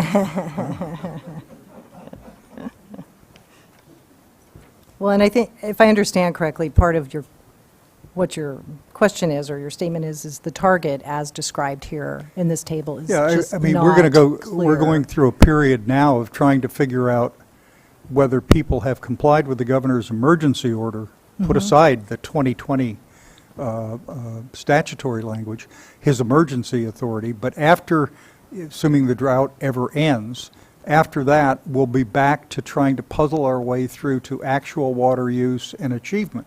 Because the 20% reduction by 2020 is an ongoing obligation. It is not a drought dictated. Right. And therefore, for me, because the urban water management plans arguably provide information that urban water agencies provide to satisfy this, it ought to be pretty simple for us to track and say X water district had this obligation and they've met it, or they have. And so, you know, when I look at a target of an outcome measure, it is the meeting of the goal of the percent of the obligation set by statute, not simply a determination by a sister state agency that the urban agencies have been using one of the four methodologies. I mean, for us, isn't the measure of success they've met the requirements of law, or they haven't? And it isn't that, it's not unlike all of the stuff on water quality where, you know, there's a full regulatory scheme by state agencies and federal agencies in existence, why we did that, which explains why there were no formal regulatory actions taken under water quality. But you have measurable goals, levels of pollutants and all that stuff that are out there to measure and determine effectiveness. Piggybacking on this, just to help clarify, what you're doing is you're taking a standard that has been handed to us and you're developing a performance measure for that. So in this case, it really becomes foundational. You have two bits of information. One, what is the goal and who's responsible? Now, once you've established that, you can alter that, update that, as standards change and responsibilities change. Is that a correct understanding of the path that we're on? I would say yes. Sorry, go ahead. And so Phil, or Councilmember Eisenberg, My name's Phil. I guess, it could be a policy question. We've set this target at a hydrologic region level. So the council will be looking at groups of agencies and whether or not they met as a whole, those groups of agencies contributed towards meeting the goal. We were not looking at individual agency by agency. So a performance measure target could be rewritten to say that we would look at it on the agency by agency level if we thought that provided additional value. We thought it would be better to look at it from a higher elevation point. And I want to introduce Paul Levy. This is his first time, I think, being here. Paul is one of our brainiacs working on the performance measures, and he actually has really good knowledge about the urban water management plans and some of the data. So I don't know if Paul has anything to say now, but maybe Paul could chime in as well. Paul, you're kind of put on the spot there. Yeah, right. Sorry, I just wanted to clarify that Liz this language in the target is just saying that there are individual targets for each one, and we, instead of listing every single target for each water supplier or those cumulative targets by hydrologic region, I was just pointing out that they exist and how they were come up with.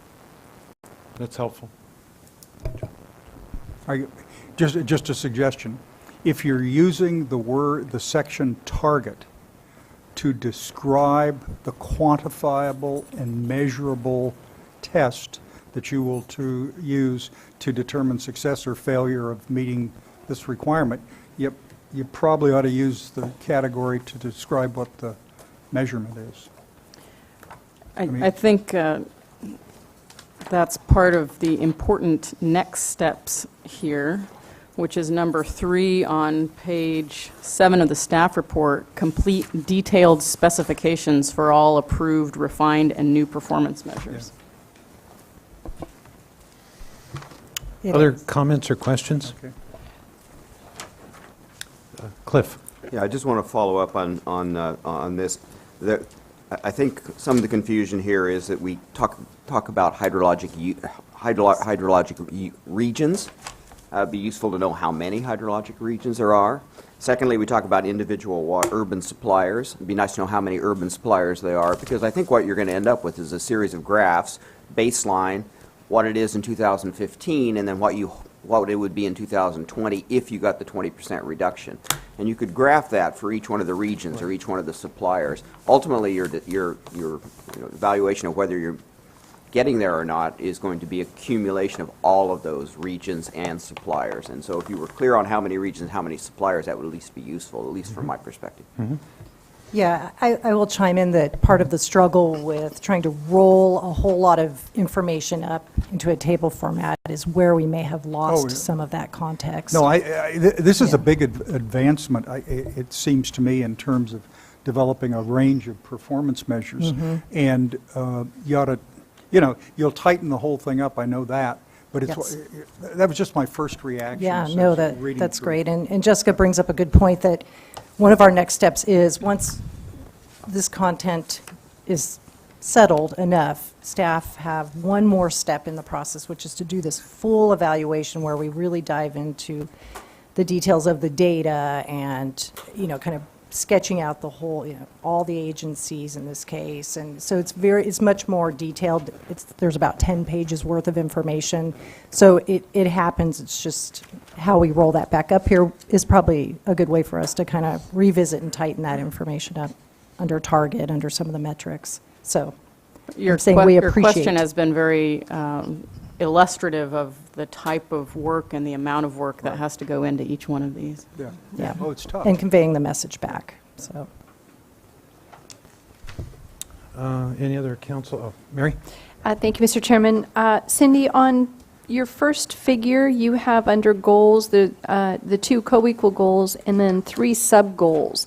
and I'm trying to identify how they've been identified or where they might be.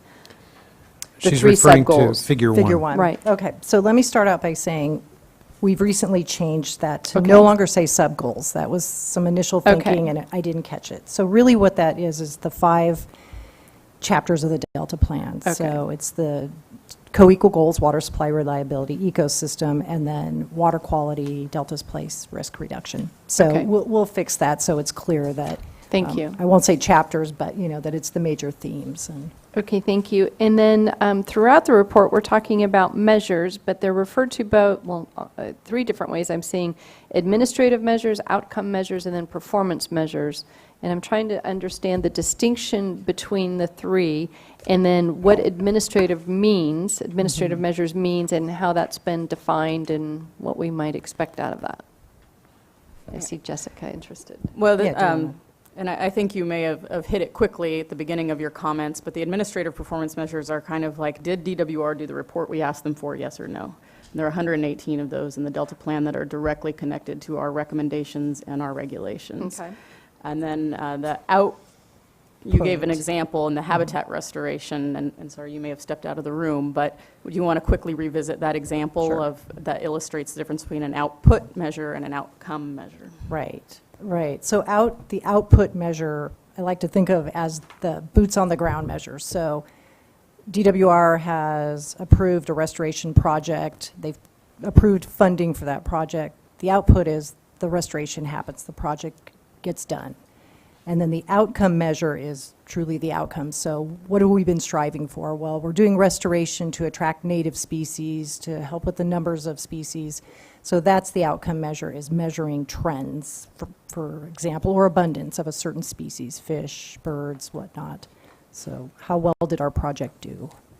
And performance measures, that's kind of the big umbrella, and then those 3 Right, fit under underneath that. there. Yeah. Okay, great. Thank you. Other comments or questions? I think we have public comment. Jessica, you have? I was just going to mention that, so we'll be coming back to you in January, and there will be additional opportunity then to receive public comment once people have had the opportunity to digest these. Okay, thank you. Public comment. Linda Dorn, Sacramento Regional Sanitation District.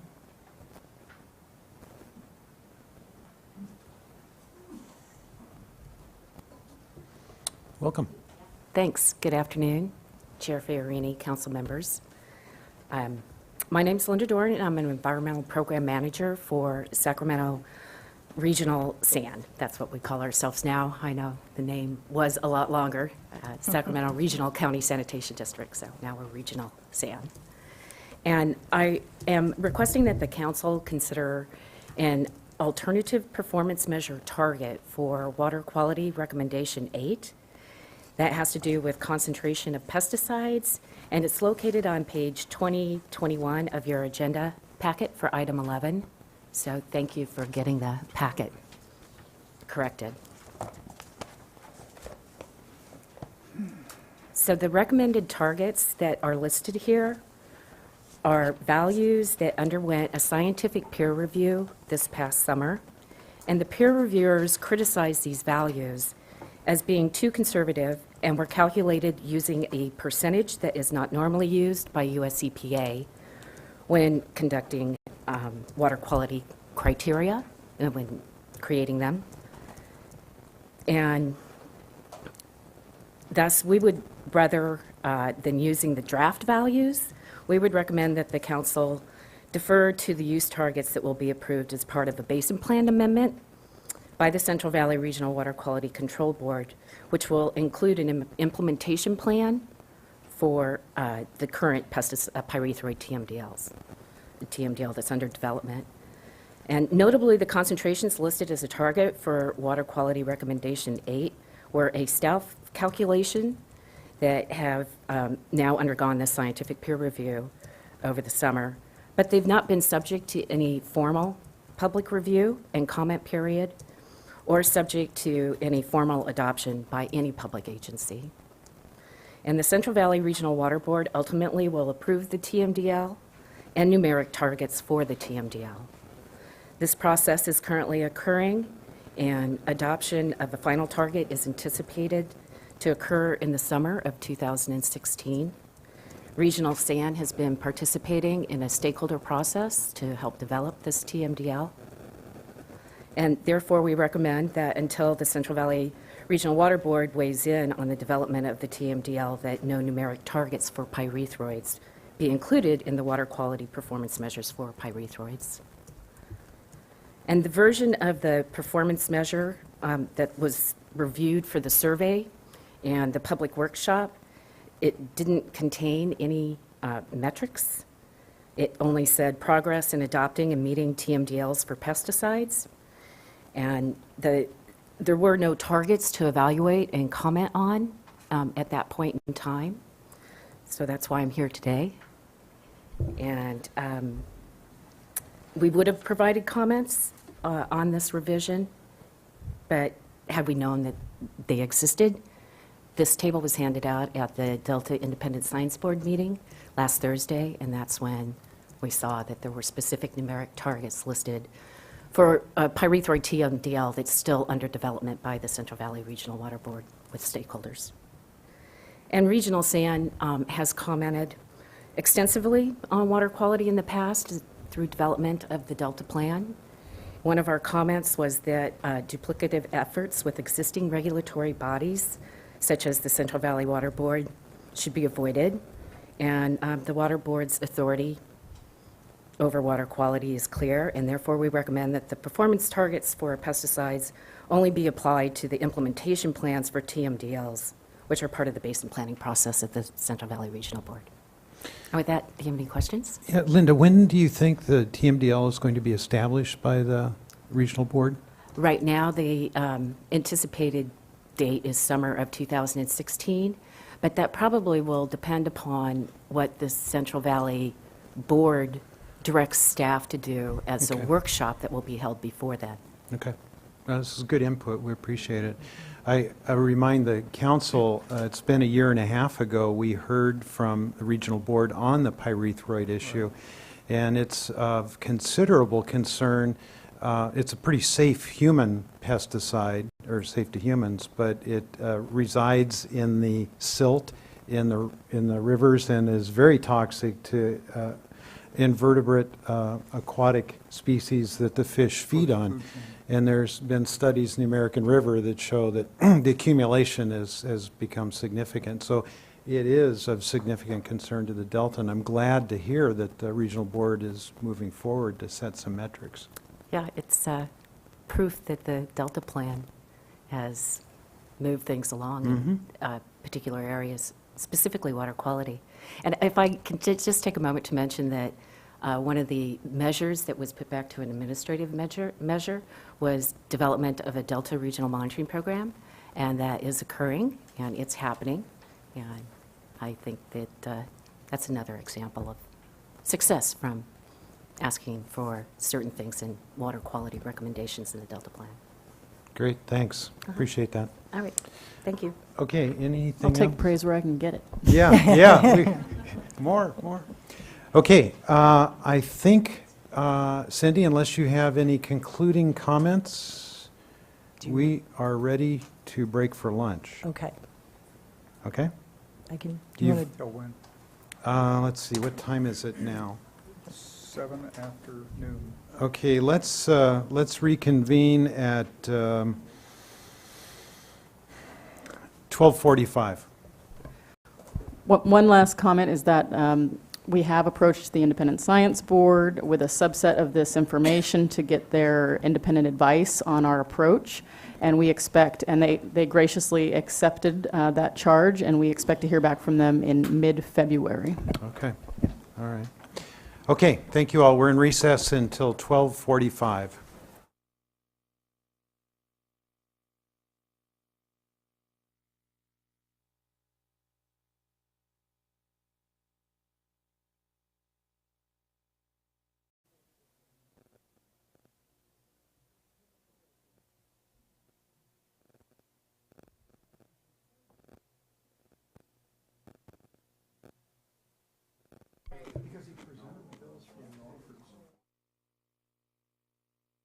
I hope everybody had adequate time to consume their lunch. We are picking up the agenda at file item 12. This is the 2015-2016 Delta Flood Preparedness, anticipating the effects of an El Nino year. This has become somewhat of a tradition that this time of the year we would invite experts in to discuss emergency preparedness plans as the winter is approaching, and so that theme continues this year. Dustin Jones is staffing this particular file item. So Dustin, I will turn it over to you now. Thanks. Can everybody hear me okay? Okay, yes, thank you. First of all, I'd have to thank all of our panel members, and to me, I just have to point out, this is one of the great things about working with emergency responders, is their quick reaction time and their flexibility. I don't think I would have been able to get all these folks here if they weren't at the ready constantly. So my thanks to them for their accommodation, not just in showing up, but in the flexibility of their schedule. I certainly appreciate their openness to help us out. And I want to echo that too. Thank you. As Randy mentioned, this has become kind of an ongoing item as we're leading into the flood season. I'll just build on that a little bit. There's a couple items that make this a little bit more unique this year, and I think that will help guide the discussion a little bit. One topic that everybody's aware of is the El Nino that we're experiencing right now.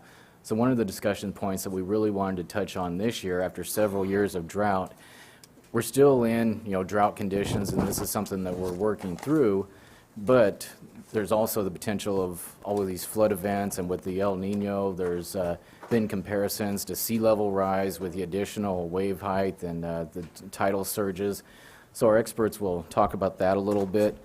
Also, this ties in with the Delta Levee investment strategy and the entire risk reduction that we're working through right now. As the council has told us, risk reduction is more than levee investments. And one of the items that was specifically dictated to us in statute is the use of emergency response also to reduce risk within the Delta. And so having an expert panel come in here and inform us of their abilities and how they've been leading up, I think will help inform our efforts of what are reasonable expenses and methods to approach risk reduction within the Delta. So I think this will give us a broader perspective, more than just the specific levee investments that we talk about so often. So with that, I'll just draw your attention to one item in the staff report. There was a list of questions that I had just proposed to the panel members. They're not obligated to stick by these, but I think this would kind of help the discussion a little bit. And I think most of them will be touching on the questions on the second page of the staff report here. I won't read them all out, but they're there for your reference if you want to look at those, and then I'll let the panel members address them as they want to. I'll just introduce the panel members, give a little bit of their background, and then I'll let them take it from here. The order will be Michael Cockrell, then Dana Carey, then Al Leyenbauer, and then John Pash. And just to give a little bit of their background, Michael Cockrell is the Director of Emergency Operations with San Joaquin County Office of Emergency Services. Michael is responsible for directing staff and coordinating emergency preparedness with local, state, and federal governments, community organizations, and the community. He has been with San Joaquin County for 33 years and additional years with Stanislaus County and several law enforcement agencies. His area of expertise is disaster recovery and the complex assistance programs, flood planning and response, proclamation, declaration process. He has coordinated response and recovery in 13 floods, many with multiple levee failures, and 18 severe weather emergencies.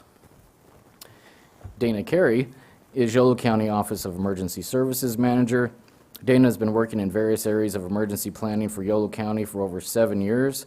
Her experience includes planning and training for the county medical and health responders of the Yolo County Health Department, serving as the county's medical and health operational area coordinator. Dana has been involved in many state and federal projects to enhance preparedness and response, including the National Association of City, County Health Officials Nurse Triage Line Project, the Agency for Healthcare Research and Quality's Point of Dispensing Telehealth Advisory Panel, the American Medical Association's Health Security Card National Rollout, and she currently serves on the State of California Standardized Emergency Management System Advisory Board. Al Lanebauer is the Deputy Regional Administrator of the Inland Region. Al serves as the Deputy Regional Administrator for the Governor's Office of Emergency Services Inland Region. He oversees the department's emergency planning, disaster response, and disaster recovery operations across 31 counties. Prior to joining Cal OES Inland Region in February 2011, he spent 2 years as the Chief of Emergency Planning for the California Department of Public Health. And our final panelist for today is John Pash, who you've known from previous panels as well. John is the Division Chief of the Division of Flood Management, Flood Emergency Response.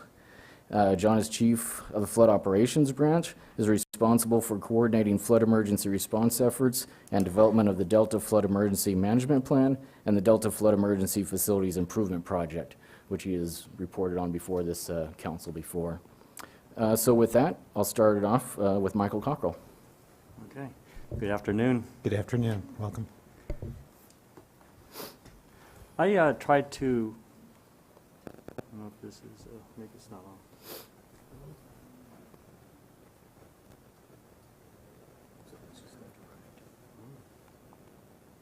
There we go. I actually tried to address my presentation based on the questions so that we try to get a good overall coverage, and then that way everybody else can key off of that. And then also, I know there was some potential additional questions, so I kind of added some additional ones there if we get into that kind of a discussion. So first of all, the question was, how well prepared are the Delta agencies for the 15-16 flood season, and have there been any new developments in the Delta emergency preparedness in terms of preparing for El Nino influenced threats? I think the first thing is that several of the counties in thanks for water resources grants have updated their alert system. What that is, that's a series of precipitation and stream gauges. And once those get really tested and to make sure they're working good, then they tend to connect up to the water resources CDEC system, where that way we're combined with everybody else's sensors, so you can get a good overall view of the Delta. Since ours is so new this year because of the statewide grant, is we're going to be more of a testing mode for us. Levee stability actions and riprap rocking. There are some reclamation districts out there who are still doing some improvements using this good weather, and some have actually started pre-positioning rock and riprap and sand and materials where there would be suspect areas, so that based on the 2006 storms and the 97 storms. Difficult was a lot of public saw all this traffic moving really quickly, so we were doing a lot of public outreach. Everything's okay, you know, we're just getting ready for El Nino. Then we always, every year, do some kind of a checklist of briefings to get everybody ready for every flood season, but we actually ended up doing a little bit enhanced ones, about 3 pages long. The bad thing is the fires got in the way of that, so we're back on track, hopefully. A big effort from the water resources side is every year they go out and do pre-season briefings. And I think a lot of the jurisdictions worked real hard on getting a good turnout for them, and I think every single one of them completely overwhelmed past records on attendance. And there was a question about what's happening with climate change and how will that impact maybe this year on El Nino.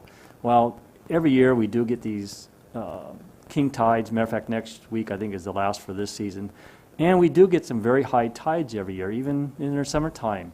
And those are times where we can actually test things. You know, we can test our warning. We can make sure response agencies realize people are going to be up and down those levees with spotlights and small motorcycles and stuff. And so we use every time the Water Resources Flood Center calls us, say, high tide, we're going to be in monitor stage. We use those as a little test to connect with our levee maintain agencies and our public safety agencies.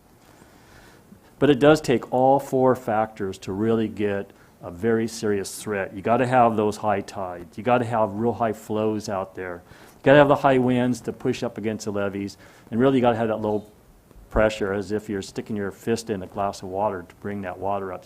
So all four of those, if they come together, then we're really in a serious threat.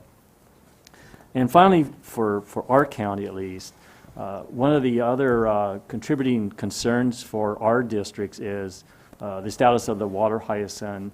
And not only that, because of the drought, there's a lot of trees that are dying or weak, and brush and debris along those rivers. And if we get some high flows, you could see this stuff come up against the bridges.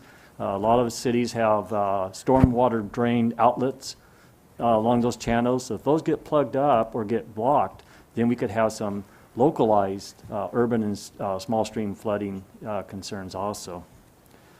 One thing that we did do, again, because of the drought, the water resources funding, is we put together this status board. It's going to be in a test mode this winter so that all the levee maintained agencies can report problems, and water resources and the other counties of the Delta can look at this and see globally what's going on out there. What LMAs are having problems, what are they doing about it? Are they flood fighting it? Are they putting sandbag rings out there? So it's a chance for everybody to share information. Let me change a couple. Okay. Try this one. Oh, okay. That's better.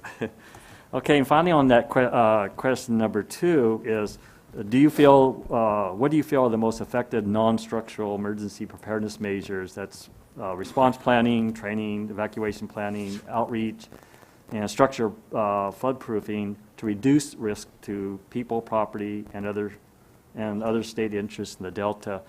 I looked at 3 things. One is it's important for us to keep enforcing flood insurance codes. If people are in a flood area, do they need to raise their property above flood areas? If they're in an area that's essential services, or let's say a new school or a police station, that they must meet that criteria of being able to move back into their operations as soon as the floodwaters are down. So that's always been an important thing. And also, thing that Dana and I can do is try to keep working with our community as far as practicing alert and warning, making sure we have good ways of getting those key indicators that there's a problem, so that maybe we can reduce those floods, those community rating system points to help everybody save insurance. In our county, for example, where our status is now, we're saving about $500,000 to the community for every point that's changed down. So that's always an ongoing thing that the 2 of us can do to help on that aspect of it. Training and exercise. One of the things that came up after the Napa earthquake was, what happens if that happens again? How do we work with those engineers to make sure those levees are strengthened? And this has come up several times in some of our Delta working group. So Dana was doing an exercise in Yolo County on an earthquake, and she wanted to throw that factor in to see if we are ready with our agreed upon chain of communication. So we played the role of all the levee maintained agencies. They played the role of John and Al also. And it was a chance. She had some ideas in there, and luckily, because we were sharing the same type of planning and mapping process with our LMAs, it was easy for my staff to sit there and play the role of her LMAs. Now, what happens if we get into a flood and she needs help and I'm not as affected? It's easy for our staff to move up and help her, and the other way around, because we know how our plans are looking and feeling the same. So that was a really good test, I think. And lastly, on question 2 is flood planning. Again, we're revising our Delta flood evacuation plan and our dam and flood plan annexes. We have an evacuation field guide that we implement to all of our public safety agencies. In the event that something happens, we have to do mass evacuation, we can keep that flow of evacuations moving along pretty smoothly. We also have one thing that happens in all, like the fires, example, if you're moving people back into the area, or if you have an area secured, you have a lot of public agencies and flood fight going on, you have to have some way of identifying who's in that area and how long can it be in there. So we have this restricted entry pass process that we actually developed in the 97 floods, and it's been working really well since that. Finally, Dana and I are working real close with our levee-maintained agencies, again, to make sure that they're developing their flood safety plans along with some flood fight contingency maps to make sure we meet that water code on having those LMAs ready to go.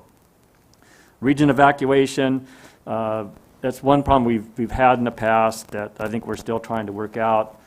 We talked about that just a few weeks ago at our working group, is we had some plans for evacuation and control. It got to the point of waiting for a final approval. It never got past that. So we recommitted to try to get that back on track. So we have, again, this regional or this Delta evacuation process. So that if she's evacuating Sacramento or vice versa, or Sacramento and us are exchanging citizens, that we have some kind of a pre-planned way of doing that.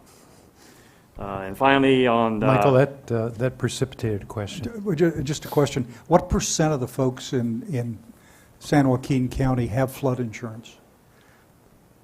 I know it's not very good in Sacramento County, but... I'm trying to remember the name of it because that just came up at the board meeting when I was presenting where we're at on the CRS. It's high enough that again we're down to like class 6 or so on the CRS rating. So remind me again what that translates into. That's a good rating. You know that again that more or less than 25% of the property owners. I can't give you an exact percentage. But I know it's at least in the county we have a really good high percentage of people. There's a couple cities that in the Delta area that aren't participating in the CRS rating, so they're actually at the lowest level of savings. You know, so our citizens, at least as far as when it comes to their rate structure, we're saving them. It's about $500,000 right now. You understand what I'm trying? I'm just trying to figure out what % of the population has flood insurance, so I can judge. I mean, saving the money is good. Yeah. But that isn't the purpose. Is getting insurance, and so the measurable result ought to be a relatively slow but significant increase over time of insured people. Yeah, I had to figure when I met the board is what's the total number and how many have the insurance. So I can get it back through Justin. Just shoot the staff a note and they'll let us know. Okay. Yeah, that's good. Thank okay, you. I'll do that. Thank you. Okay, and then so finally on resources. Our county has 7 containers of flood fight supplies. Now, that doesn't get you very far if we're talking like a 97 event where we had 28 levee breaks at the same time. But it does help us provide some resources to our levee-maintained agencies until John's stockpile is opened up and able to augment that. We also have some radio trailers that we can provide. We have 3 of those. We can set around certain areas that we can broadcast messages to the public on what's happening or if we're evacuating. Kind of, you see those on the road. It says, for information on this fire or whatever, turn to 5:30 a.m. or something like that. And then thanks to the Water Resources Grant, we do have supplies of portable radios, again, so the public safety can talk to each other throughout the Delta. We go to your question number 3. What is the status of the DWR grants awarded to county entities for emergency preparedness, and what are some of the benefits that have been gained? What is the status of key emergency planning programs, documents such as the Flood Preparedness Response Recovery Program or the Delta Flood Emergency Response Management Plan? I can speak on some of those. Example for us, we have 53 levee-maintained agencies in the legal Delta. We also have the Public Works has a flood district that transitions from the Delta and out into the rural area. There's 5 cities in the legal Delta, and there's one large community district called Mountain House. We estimate that we're about 75% done on having flood safety plans and flood fight maps with the LMAs and of the cities on their plans. Good example is this map you see. We put together for our county all the ones in yellow means that all we're waiting for is we have this agreement to meet that water code where all the LMAs are required to enter agreement with the protected cities in the county one is to adopt their safety plans and to recognize their standard. Those in yellow, as soon as we get that joiner agreement, we already got their plans approved, we already got their maps approved, they'll all turn green, which means they fully complied with the water code. And that's great, especially because El Nino could cause that. The ones in orange, they submitted a plan and a map to us for review, and our staff is frantically going through that. And then unfortunately, there's 4 levee maintained agencies that opted out of the grant process, but one of them actually is funding themselves to get their plans and maps. A good example is over on the picture of the maps. That's my staff frantically going through all their flood fight maps. And we're just not rubber stamping them. If you look real close, you'll see all these little yellow sticky notes on there. Those are all the things that my staff feel that need to correct. So we're taking this very seriously. We're utilizing that money that you're allowing Water Resources to provide to us and give those LMAs actual true maps and plans that they can really implement during a flood season. One other, so what are the benefits? The plan and map reviews that our staff is looking at, we're looking at detailed knowledge, and we're, again, assuring compliance. A real one-on-one relationship between the county staff, the city staff, and those LMAs.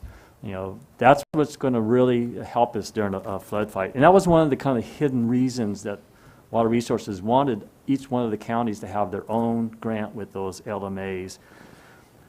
Most of the counties up and down the Sacramento River and in our county are using the same exact templates for developing our flood plans and our flood fight contingency maps. That really helps, again, when you look at cross-county flood fights where the Water Resources can pick up our map or our plans. They can pick up Dana's plans and maps, and they'll know exactly where things are going to be found on those maps and on those plans. Same way with the cities. Our cities are all using the same exact model of our emergency plans as the county.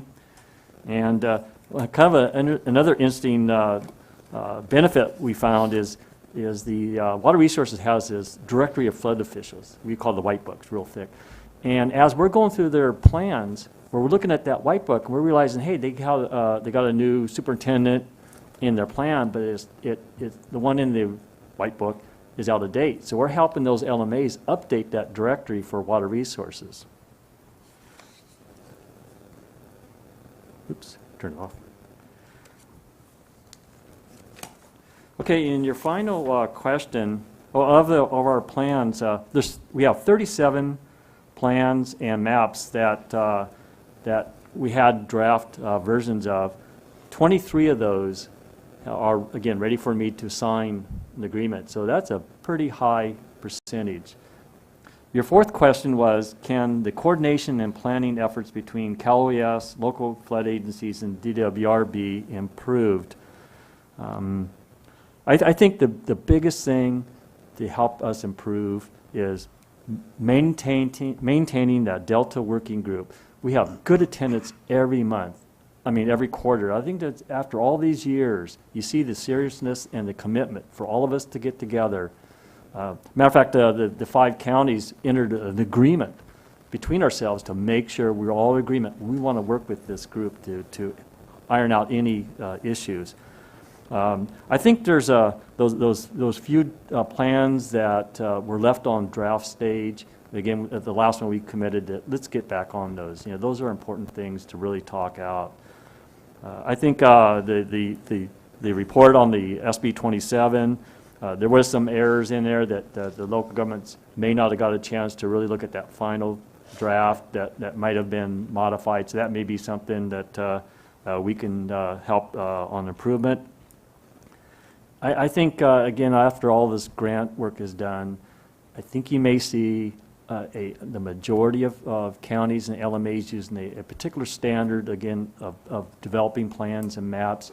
And maybe there should be a time we decide that is the standard, so that any new plans or any revision plans there's a single model again so that Water Resources or Cal OES can pick up anybody's plans and maps and know how is that going to be laid out. Where I can find who's in charge of that LMA on page or item number 15 or so, okay, and everybody has that at the same spot. I think that's important. I helped McNerney's office develop an HR bill 4070, and that is another thing that might be useful. The original SB 27 had I think 6 or 7 improvement items. If you go back to 97, the FEAT reports, the Flood Emergency Action Team, they came up with about 10 improvement items to recommend. And the one thing that was in both of them was some type of a fund that can sit there, and if there's a flood, we can hurry up and get those LMAs in there. Well, some of these LMAs just don't have much of a cash flow. If you get into a flood operations, it may be Dana and me deciding, are we going to go ahead and start flood fighting on the county dollar? You know, if we know that the LMAs, if they can't flood fight that thing, there's some serious risk. So what this fund is to do, this 4070, is to have this $10 million or so fund sitting there ready to go. It's going to be competitive nationwide, and one thing that we may have in our advantage because of this working group is maybe the counties and the state together put in a grant application for this fund, and it can even be managed by a county or Water Resources, and that fund is just sitting there. And it'll be good for about 15 years with a chance of maybe revising it for us to survive a Delta flood operations. Again, I think one of the great things that came out of the 97 floods was the FEAT report. And a lot of these things, even, again, the work we're doing now, were some of those original things that they felt that we should be doing to work each other. If you look at the map on the bottom and on the top, that's just the McCollum and the Calaveras and the Stanislaus and the San Joaquin River in our county. Within a couple of weeks, we had 28 levee breaks going on at the same time. And if you look at those maps that I was showing that one slide on the wall where they're all lined up together, back then, they all approached it a little bit differently. They all were thinking differently. How do we put a relief break to drain that water out? And again, with these maps looking the same, we can put up on that wall that whole river system and see exactly how everybody's going to handle things. Where did they feel that they should put relief cuts? Where should the supplies to go? And again, if you look at if it's San Joaquin and Sacramento in the flood fight, or Yolo and Solano, or the other, or any one of those combinations, if everybody's kind of working on the same game plan, any one of us can go help each other, or at least know how the other ones is responding. So with that, that's pretty much it for me. That happens to be 97. That was the San Joaquin River at full-blown flood stage just before all those levees started popping. You know. So that's what we could be facing again.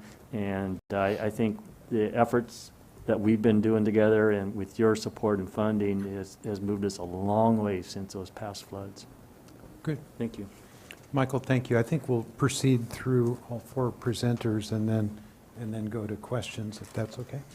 So, Dana, welcome. Okay. Well, thank you for having us here. It's actually a really great opportunity to share all the work that I know Mike and myself and our other counterparts in Solano and Contra Costa and Sacramento have kind of been engrossed in for the last year. I really kind of personally want to thank you guys for helping to get a lot of the DWR grants, being a proponent of that. They've really taken Yolo County very far. We were much farther behind Mike when we started. This year, we didn't have a lot of this stuff in play, and so right now we do have a lot of it either working, or we have some things that we can use this fall, which is going to be incredibly helpful for us. So in Yolo County, we actually have 215 miles of project levees. That's not all in the Delta. The Delta cuts off in the middle of my county, and depending on whether you're looking at the Regional Flood Management Plan boundaries or the Delta boundaries or any number of other boundaries and other plans, I may cut off right above West Sacramento or kind of up near Knights Landing. So we've been trying to take a more holistic approach with our planning, even on those items that aren't in the legal delta. So between the communications grant, the Delta grant, and the statewide grant, my county actually has been able to fund a number of different things, most of it planning oriented at this point because we're kind of baby steps, we're in the beginning. And we're doing it for the cities, for the Yochitihiwinta Nation, which is the tribal agency that's inside Yolo County up at Cache Creek. And then we also have a number of special districts who have been involved in it as well. When you look at the way the funding kind of cuts my county up, you can see in dark teal in the upper east side there, that was one pot of funding that was actually a planning effort that extended from the top east side of my county all the way up into Butte County. The kind of Kelly green is actually Yolo County's Delta Award from DWR. The tan color is the City of West Sacramento's statewide award. And then the red color is Yolo County's statewide award. So what we've been trying to do is follow the best practices of San Joaquin and actually participate in the mid and upper SAC project for emergency flood planning all the way up into Butte. So we're really trying to carry the maps and the plans that Mike was referring to all the way from Butte County all the way through the bottom of San Joaquin so that, like he said, we can all jump in and help at any point in time.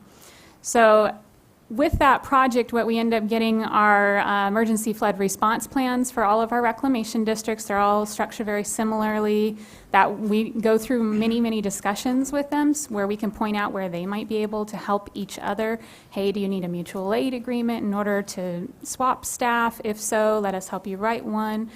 And then we also are updating our operational area plans for all of Yolo County, which include drafting of a new flood hazard annex and all of the changes to our flood section of our hazard mitigation plan. We're actually only in year 2 of a 5-year revision cycle for the Yolo County hazard mitigation plan. So a lot of the changes to that in the flood section that we're developing now will be carried throughout our next 3 years of revising that. So I know that Mike talked a lot about these plans, but I don't know if you guys have ever kind of seen one. So I'm kind of a person who needs lots of... Nah, good.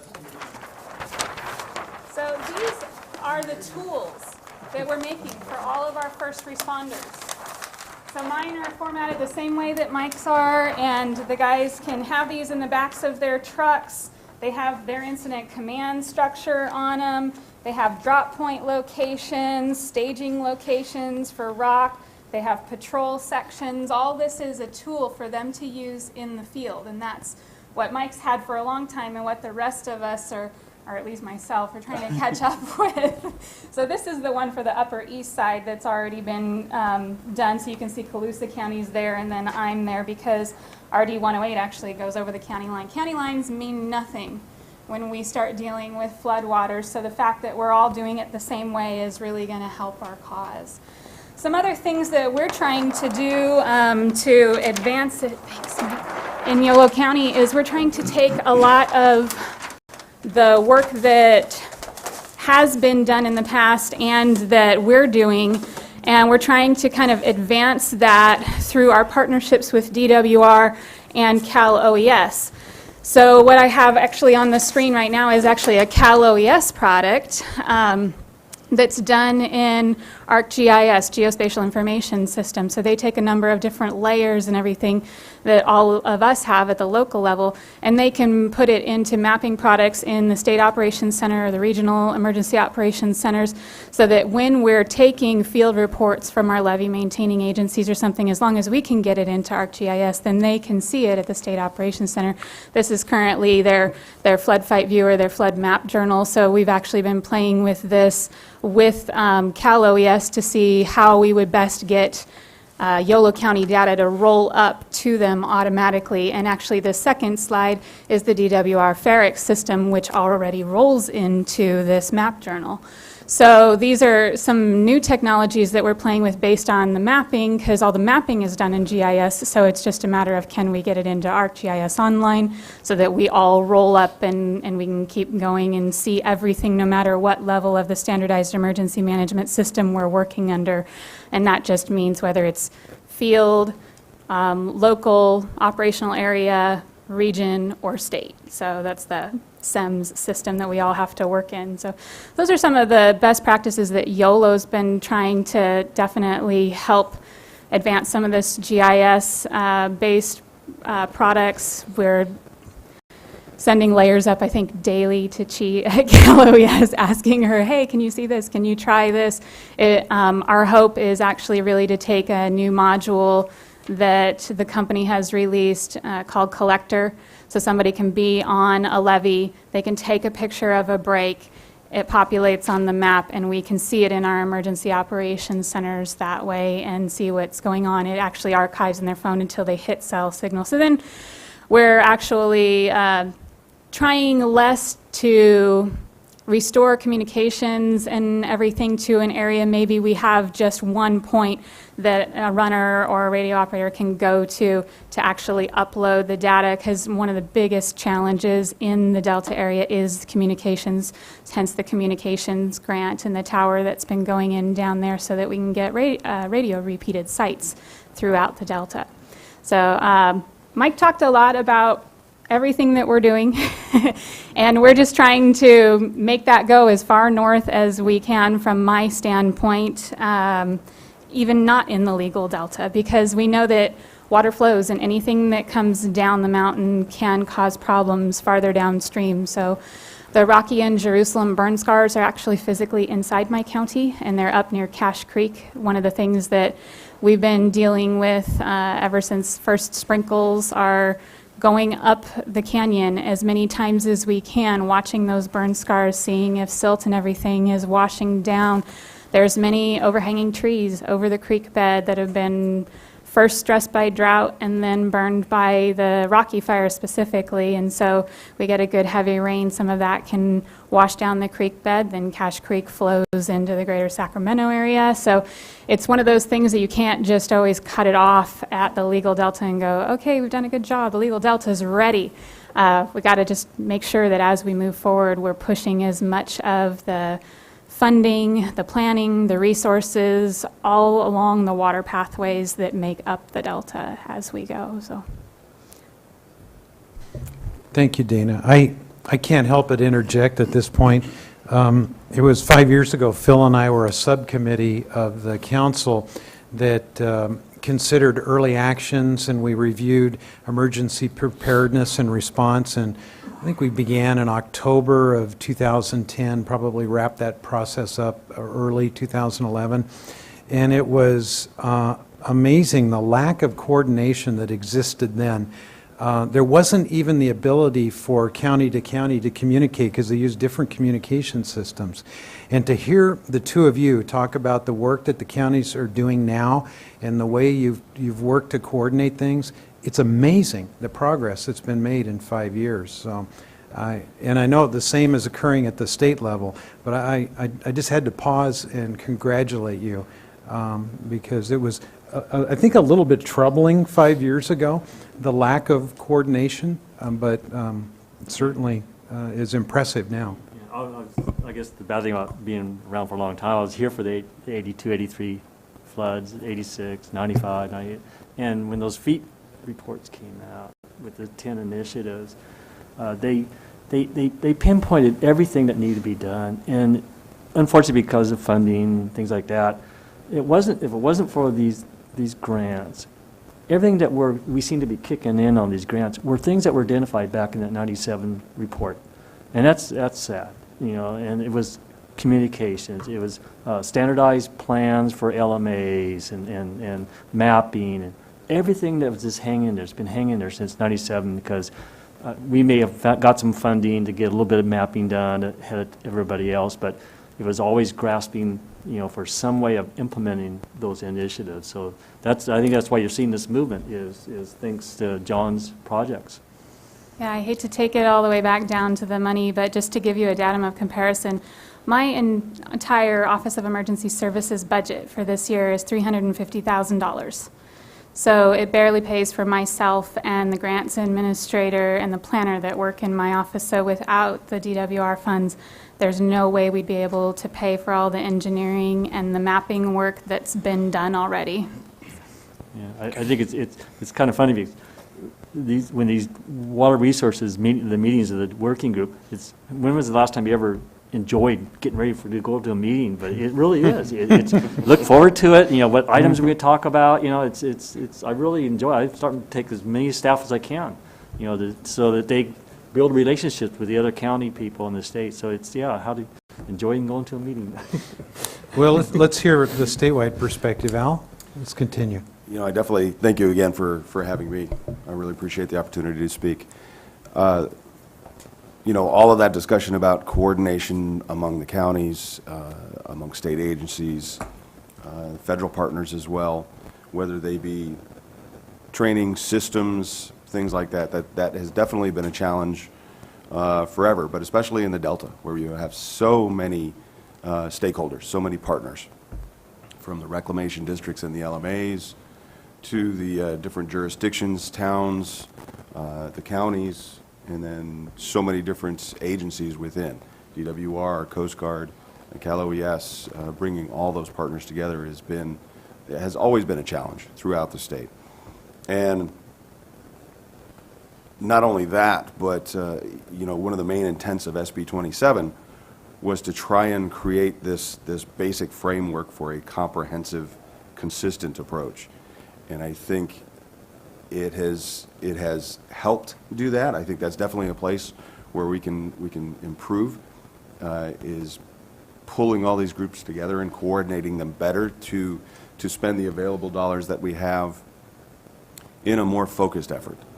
There are so many projects going on, and trying to make sure that we keep them going in the general same direction is hard enough. Herding the cats is what we always hear. So backing up a little bit and just talking about some of the things that the state is doing just for El Niño prep. Of course, our vision is broader, and we have to work with all 58 counties. We're trying to balance the message between drought and flood. So often our days are filled with going back and forth between drought and flood meetings and flood prep.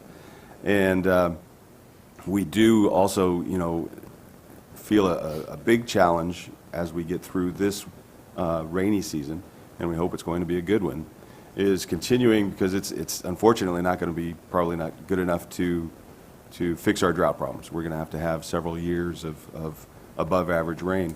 So trying to make sure that we work with the counties, work with the public to do the necessary flood preparation, while at the same time coming out on the back end right back into conservation and not losing sight of what we have to do for the drought issues. With El Niño prep, we're working very hard, especially with the counties that have burn scar areas, because the flood, the flash flood, the debris flow concerns are very big there, and trying to leverage throughout Northern California, which is primarily my area, but definitely southern as well. The communication, El Niño prep, what can everybody do? Jurisdictions to pre-plan, work with your public works department, really get everybody cooperating to clear out those debris-prone areas. We've got a tree mortality issue that was primarily caused by the drought that we also recognize is going to cause problems for debris flow if we have big storms. So all of these things kind of come together. So we're really pushing the message on what local agencies can do to help their public understand what's coming with the flood, and then working from there. We're also working with DWR. We've started monthly flood coordination meetings, and we were actually just talking about that before this meeting started, how we can ramp up the involvement of both our agencies on those discussions, and perhaps, this is something we hadn't talked about, perhaps even pulling in some of the other partners, Coast Guard, is one of them, definitely. The reason I mentioned Coast Guard a couple times is that at our last Delta Working Group meeting, they had a real presence there, and a lot of the discussions we had I thought were very, very helpful on bringing them in. You know, some of the issues like the McCullough Bridge and how that went down for construction and all of the rippling effects that caused. It really kind of speaks to that broader coordination that we see. Definitely 5 years ago, like you said, a lot of people couldn't even talk to each other. And that happens at so many different levels. It happens during the response, when you're talking about the radios you use and the maps you use and all those things. But it also is about, and I've seen this over the last several years, an increased coordination amongst reservoir operators and river forecast, and trying to make that more of a system as opposed to a bunch of different stakeholders kind of working off of their own agenda, and really coordinating when we see the weather systems come in, having calls with all of those partners to say, okay, where, are we going to be holding back on releases? Are we going to need releases? Who's at what level? Fortunately, we have a lot of capacity to take a lot of the rains if they come in this year. I guess that's a silver lining of the drought. But still, that coordination needs to happen on an ongoing basis. And so we're trying to facilitate that, have a greater coordination amongst the state and federal agencies. And one of the things I mentioned at the Delta Working Group meeting was, because we have so many different groups doing so many different things, Delta Stewardship Council doing a lot of things. Delta Working Group, I think, is probably the place where emergency managers really focus their discussions. And that has really evolved from an information sharing kind of group to,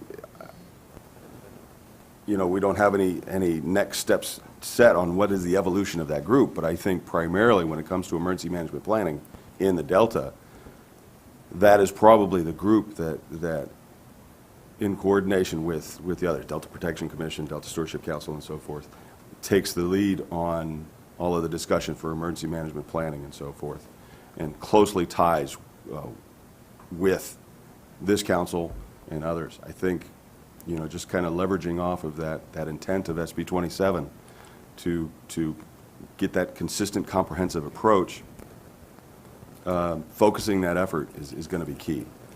So how do we do that? I'm not quite sure, but definitely to maximize that coordinated effort, where do we need to pull the grant money in? Where should we focus it? All of those decisions, I think, if we have a tighter coordination between the groups, we can make better decisions, macro decisions, so that all of the wonderful work that the OAs are doing, whether it be radio towers getting put up or repeaters and so forth, or pre-positioning of flood fight supplies, training and so forth, connecting that all together and culminating in an effective overarching plan, which we are working on, the Northern California Catastrophic Flood Response Plan, NCCFRP, which is originated from the SB 27 report as the Delta Catastrophic Flood Plan.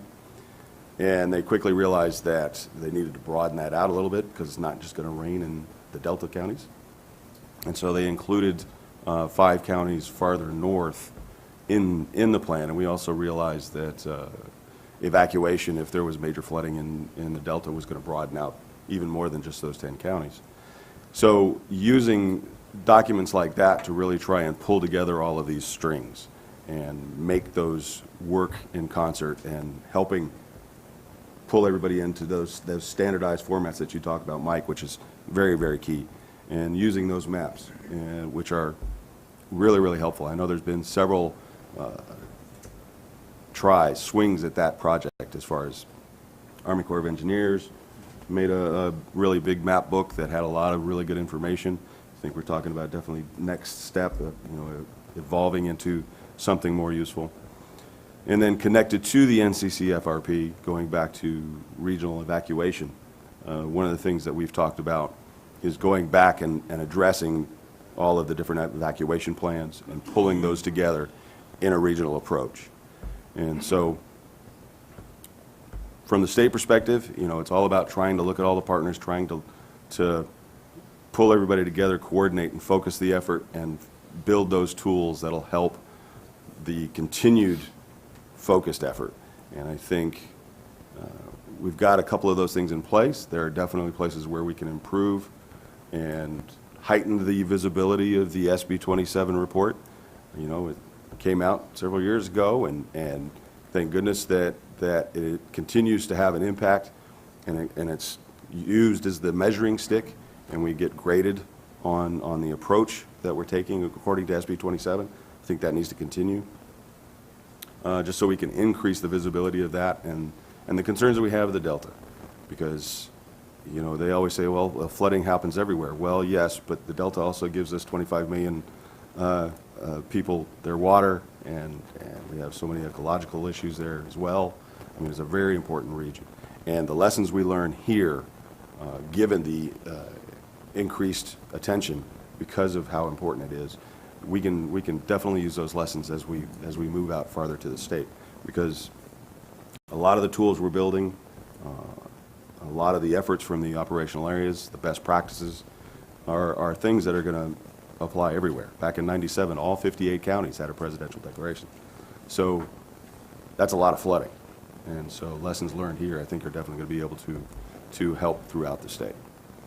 So looking forward to continuing that collaboration and increasing through Delta Working Group and maybe even closer ties to Delta Stewardship Council. Good. Thanks. Thank you, Al. John? Yeah, howdy, Council. It's a pleasure to be here to be part of this panel. My name is John Pash. Sorry about that. There you go. Howdy, everybody.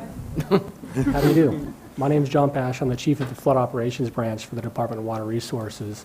And when you saw me here last year in November, I was more directly involved in the management of the department's Delta Flood Emergency Preparedness, Response, and Recovery Program, which is kind of the umbrella program that's funded via SBX 2.1 and Prop 1E funding to do and fund a lot of this work that you've heard about.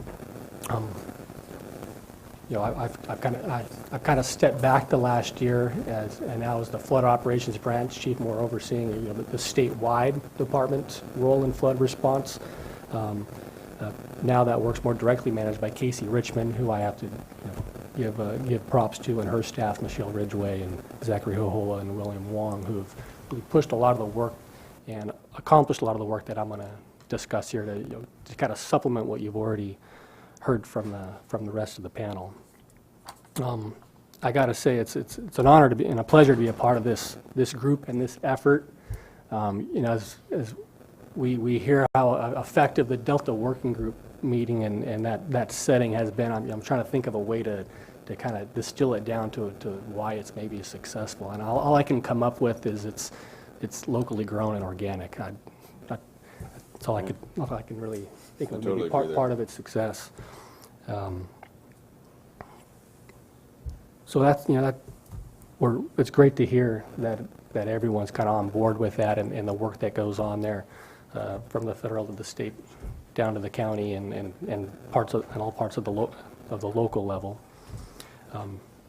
There's additional engagement that the department has as it's in its role as the lead state agency in flood emergency response. And Al alluded to the coordination that we have monthly between the California Office of Emergency Services and the department. We've also been trying to get better aligned with the U.S. Army Corps of Engineers, in particular in dealing with flood response in the Delta. And quite a bit of work's been done there to try to incorporate their operations into the state's flood response. Outside of the alignment that we've been doing, I also want to make sure that you get kind of an update of what's been going on in our facility improvement project, which is kind of one of the big projects that the department's embarked on is to improve the operational capacity to respond to floods in the Delta. You got to have the physical means to see that through, and the development of our flood response facilities is how we're accomplishing that. And so as you've been briefed on before, there's 2 facilities that we've focused on. One of them in this, just north of the town of Rio Vista off of Airport Drive. And happy to say that we've got over 100,000, what was it, cubic yards or tons? I always get those 2 mixed up. 100,000 tons of rock was just relocated there this fall. And that rock, we were able to leverage some of the funds from the drought effort to get that drought barrier rock from the West Falls River placed and stored at Rio Vista. So that's a great accomplishment for the department to get that done. Additionally, we've made a lot of progress on the design and permitting and for the site off of West Weber Avenue in the city of Stockton. And so that's been a long time coming, as Dustin and some of his staff know, to get that through. And so we're actually going to see, we're wrapping up the contract, the solicitation documents, the design's done for that, and so we'll actually see that solicitation out on the street very soon, if not this month.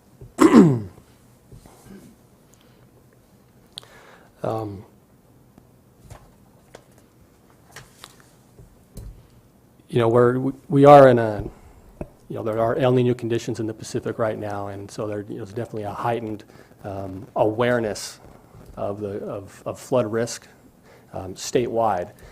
But I got to say that there's probably no region of the state is more acutely aware of the flood risk that we're vulnerable to than the folks in the Delta. And so I got to say, I see the work that we've been able to do in the Delta region because we've got the legislative support and backing at the state capitol and the public at large with the bond funds has allowed us to do a lot of great things that you've heard about in a lot of different settings and a lot of different levels. And so to try to get that level of awareness to the rest of the state has been a challenge. And so El Niño and the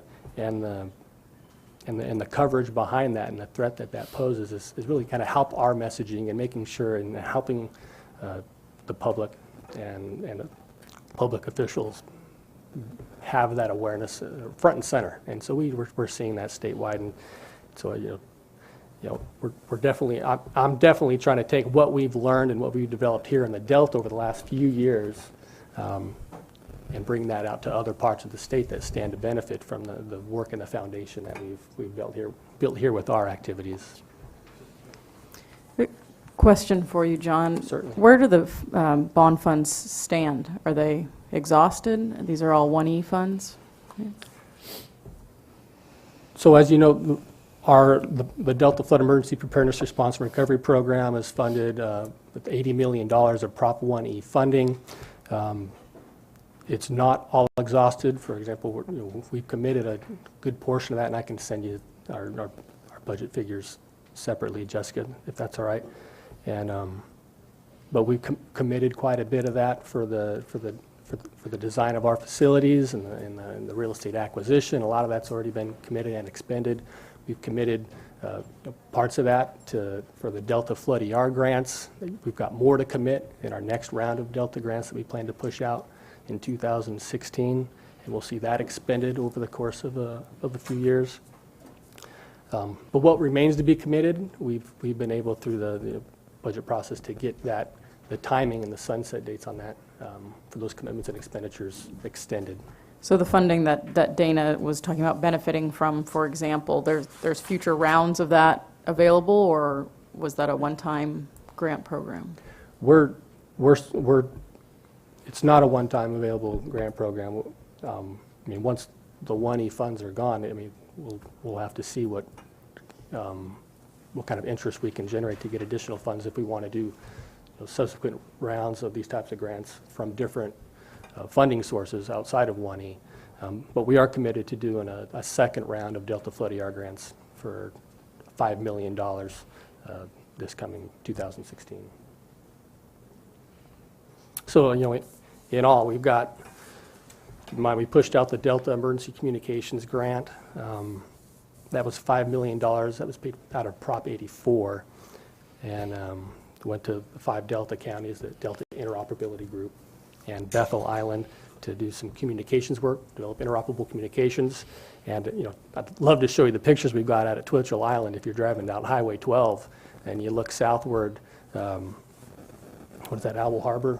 Maybe that's out there. That you can't miss this tower that's sticking out like a sore thumb now. And so it's great to see that work. That's kind of the crowning achievement of that Delta Communications grant. And we've also awarded $5 million from the Prop 1E to the Delta Flood Emergency Response grants, and the counties, as the awardees of that, and the stewards of that on behalf of the locals are working through their planning process and the work that they plan to accomplish.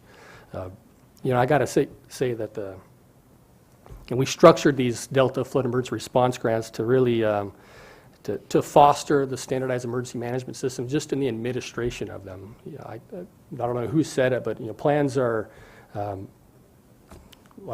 are worthless, but planning is essential. Is that the way it was put? And so just the planning process that we've seen through these grants has I don't know, it's done a lot, and I think it's a noticeable difference. I think, as Randy, you kind of illustrated, in the amount of coordination. It's through these planning processes, through these meetings, that we get better aligned and better in tune with what each other's roles and responsibilities are. Though they're different, and we each have our lane, we've got to work together. I think that's what the public expects of us, and that's what we've been entrusted to do as public servants. So we hope the plans aren't worthless, but the planning process is more useful.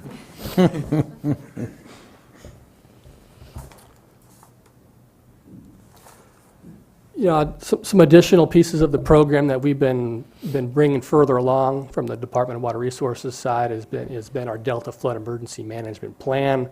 We hope to have that finalized in the next few months. We were maybe looking at before the end of this year, but it doesn't look like that's going to happen. And we've also done some great enhancements to our Delta Emergency Response Tool, which is a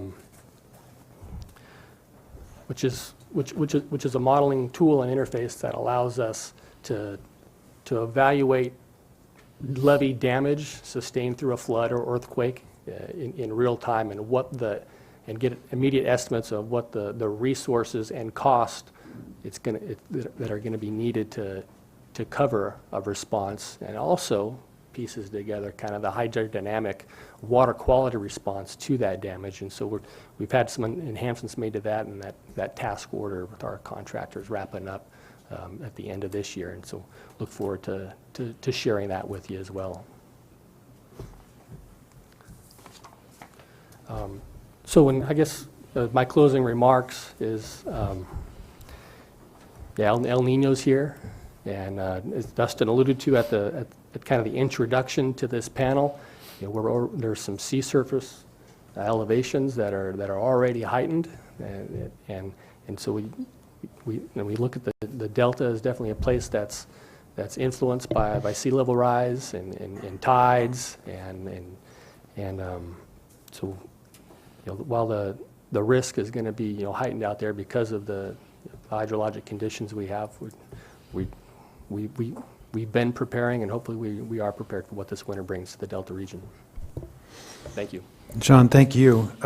Recently, Jessica and I were invited to participate in a group that gathered at the Capitol at the direction of the administration, and all of the local, state, federal agencies, stakeholders, climatologists were convened to talk about steps needed to be taken in preparation for potential flooding this year, and it was nothing short of amazing.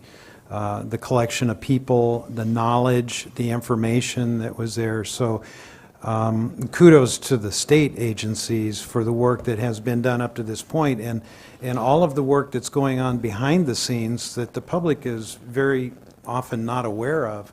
But I left that meeting very impressed that the administration is on it and is really doing everything they can to make sure that everything that can be done is being done. I want to provide an opportunity for questions, but I want to lead off. You've all referenced 97 and the lessons learned from that.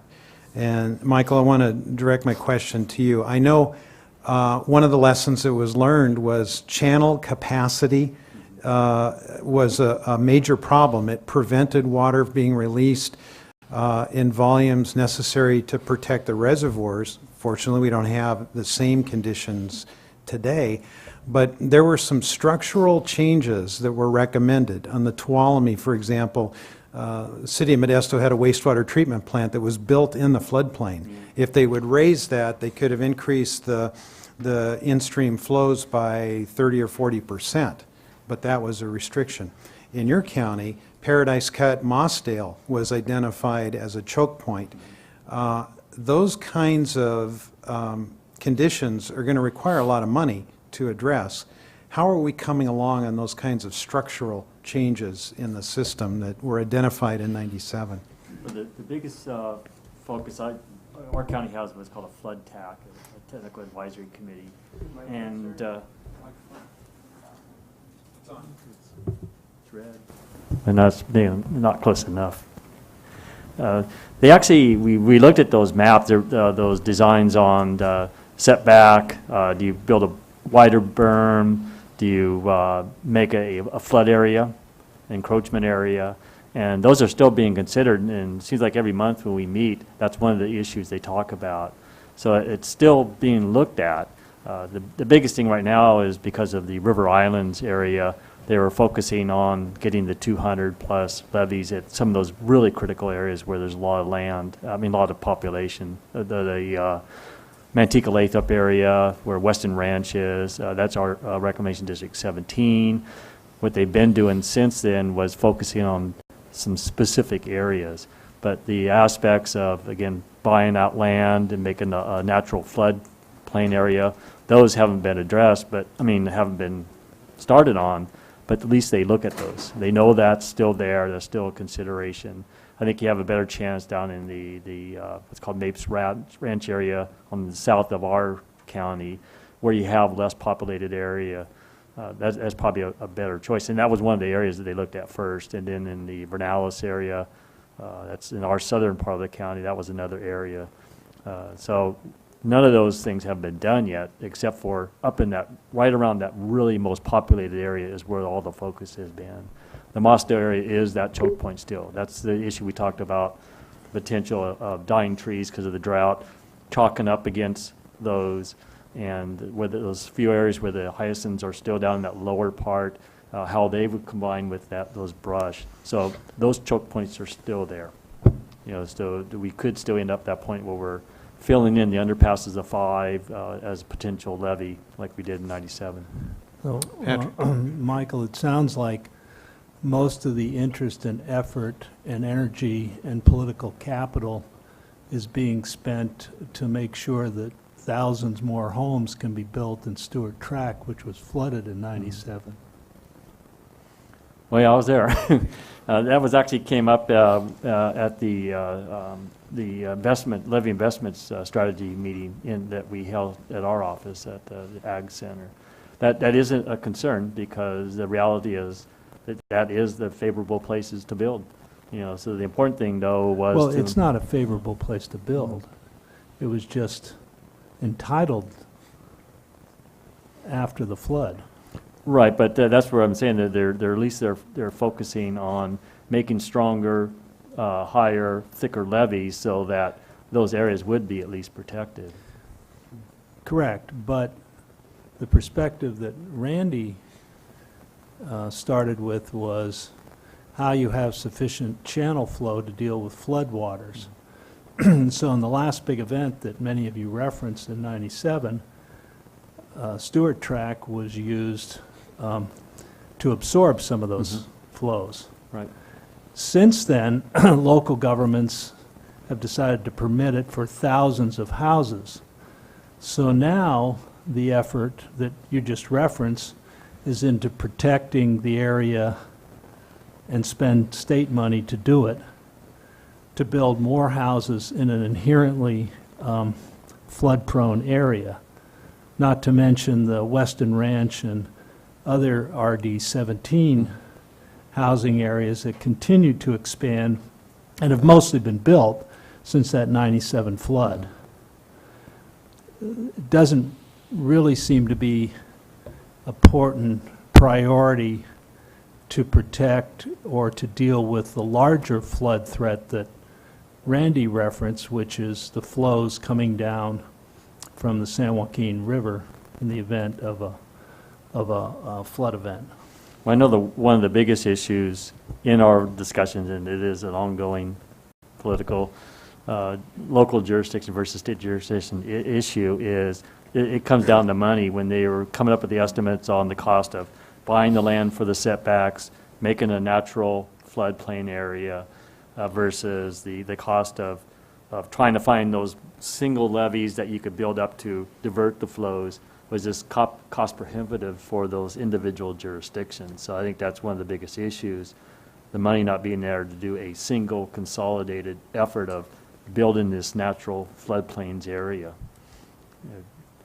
All the discussions I've ran into, that was the big issue, was the money, to make those big major changes in philosophy and approach. Susan? My question has to do with habitat restoration projects that have taken place since '97. For example, Three Amigos comes to mind. I'm just wondering if anyone has taken an inventory of how the landscape has changed since '97 and what the difference is in the channel capacity due to a couple of three floodplain projects, and then maybe an inventory of the potential to do more, given the factors that you just cited. And that way we would at least have a snapshot of the landscape as it is today and a better planning tool on actual channel capacity, maybe costs avoided, etc.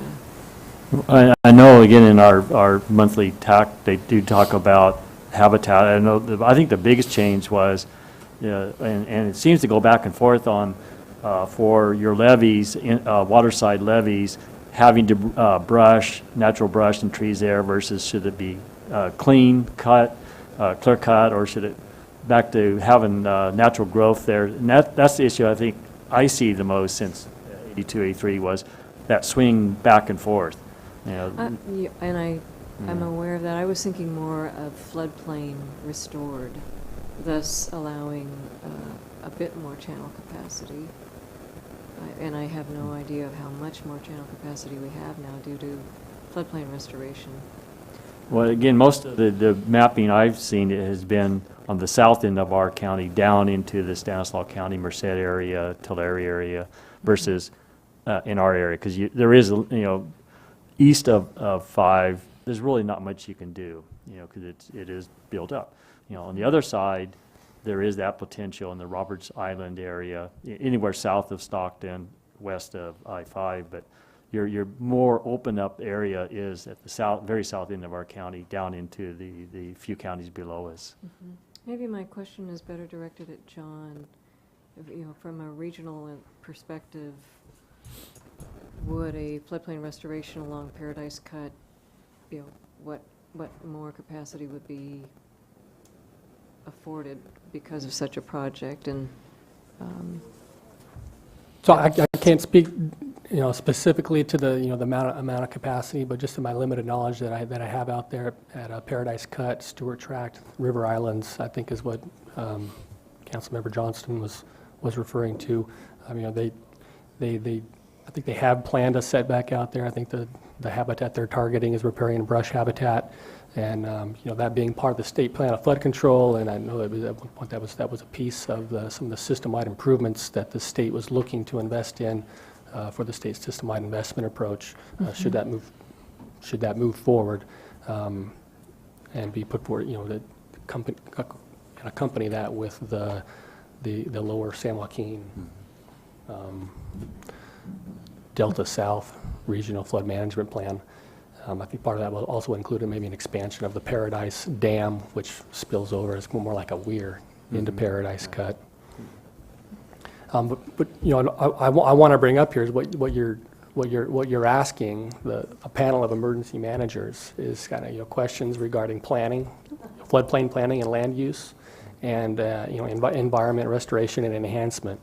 And so, I think you're highlighting the importance of these three different entities being more aware of each other's needs and responsibilities, because what I think you rightly bring up is, by further developing floodplains, maybe though there's we've raised levees and mitigated that risk, that eventually that falls on us as emergency managers at the end of the day. And so one thing we've been trying to do through our pre-season meetings and engagement is to really encourage at any level, whether it's county, local, state, is to, if we can get at the county level, especially, what I try to emphasize is, the emergency manager, like Dana and Michael, they can sit down with their public works directors at the county level, and also the county planners, and talk through, at least get their input on some of these county plans and approvals of further development, to really get to understand what it's gonna cost, because it's gonna inevitably increase the risk that Dana and Mike then will need to deal with. Yeah, good point. Again, I think when you talk about the correlation, that's why, like, at least for me, we attend all those flood TAC meetings and the general plan revision. We are heavily involved in that, so we can be aware of these other things going on. When you have those localized meetings on levee improvement, I always make sure me and my staff are there, so we can try to at least be aware of all these issues. Thank you. Great. Anything else? Panel, thank you. Thank you very much. It's encouraging, the progress that's being made. It seems to me that there's still some things on the to-do list from '97. Yeah. And some of those are going to be expensive, and I think that's maybe where we'll want to weigh in, is particularly on the San Joaquin system, helping to free up some floodplain space and channel capacity. Done a great job in Yolo, in the Yolo bypass, and the work that's been going on there. Well, so. Petrea, Marchand, and Cindy Tuttle are wonderful to work with. We try to work with them all the time on everything that they're doing in the bypass. So. Yeah, so that's good. So thank you all. Do we have any public comment? All right. Dustin, thank you for organizing the panel. Thank you. That concludes file item number 12. File item number 13 provides for public comment on anything. We have none. That moves us to... There is a request. Yeah, somebody had overheard you in a restaurant yesterday announcing that you didn't eat beets because they tasted like dirt, which seemed like a strange thing for a farmer to say. But they had to leave, and they asked me to raise the question. Well, I speak with authority because having spent thousands of hours on a tractor in dusty conditions, I know what dirt tastes like. With that, the meeting is adjourned. Merry Christmas, Happy New Year to all, and we'll look forward to seeing you next year. Good night.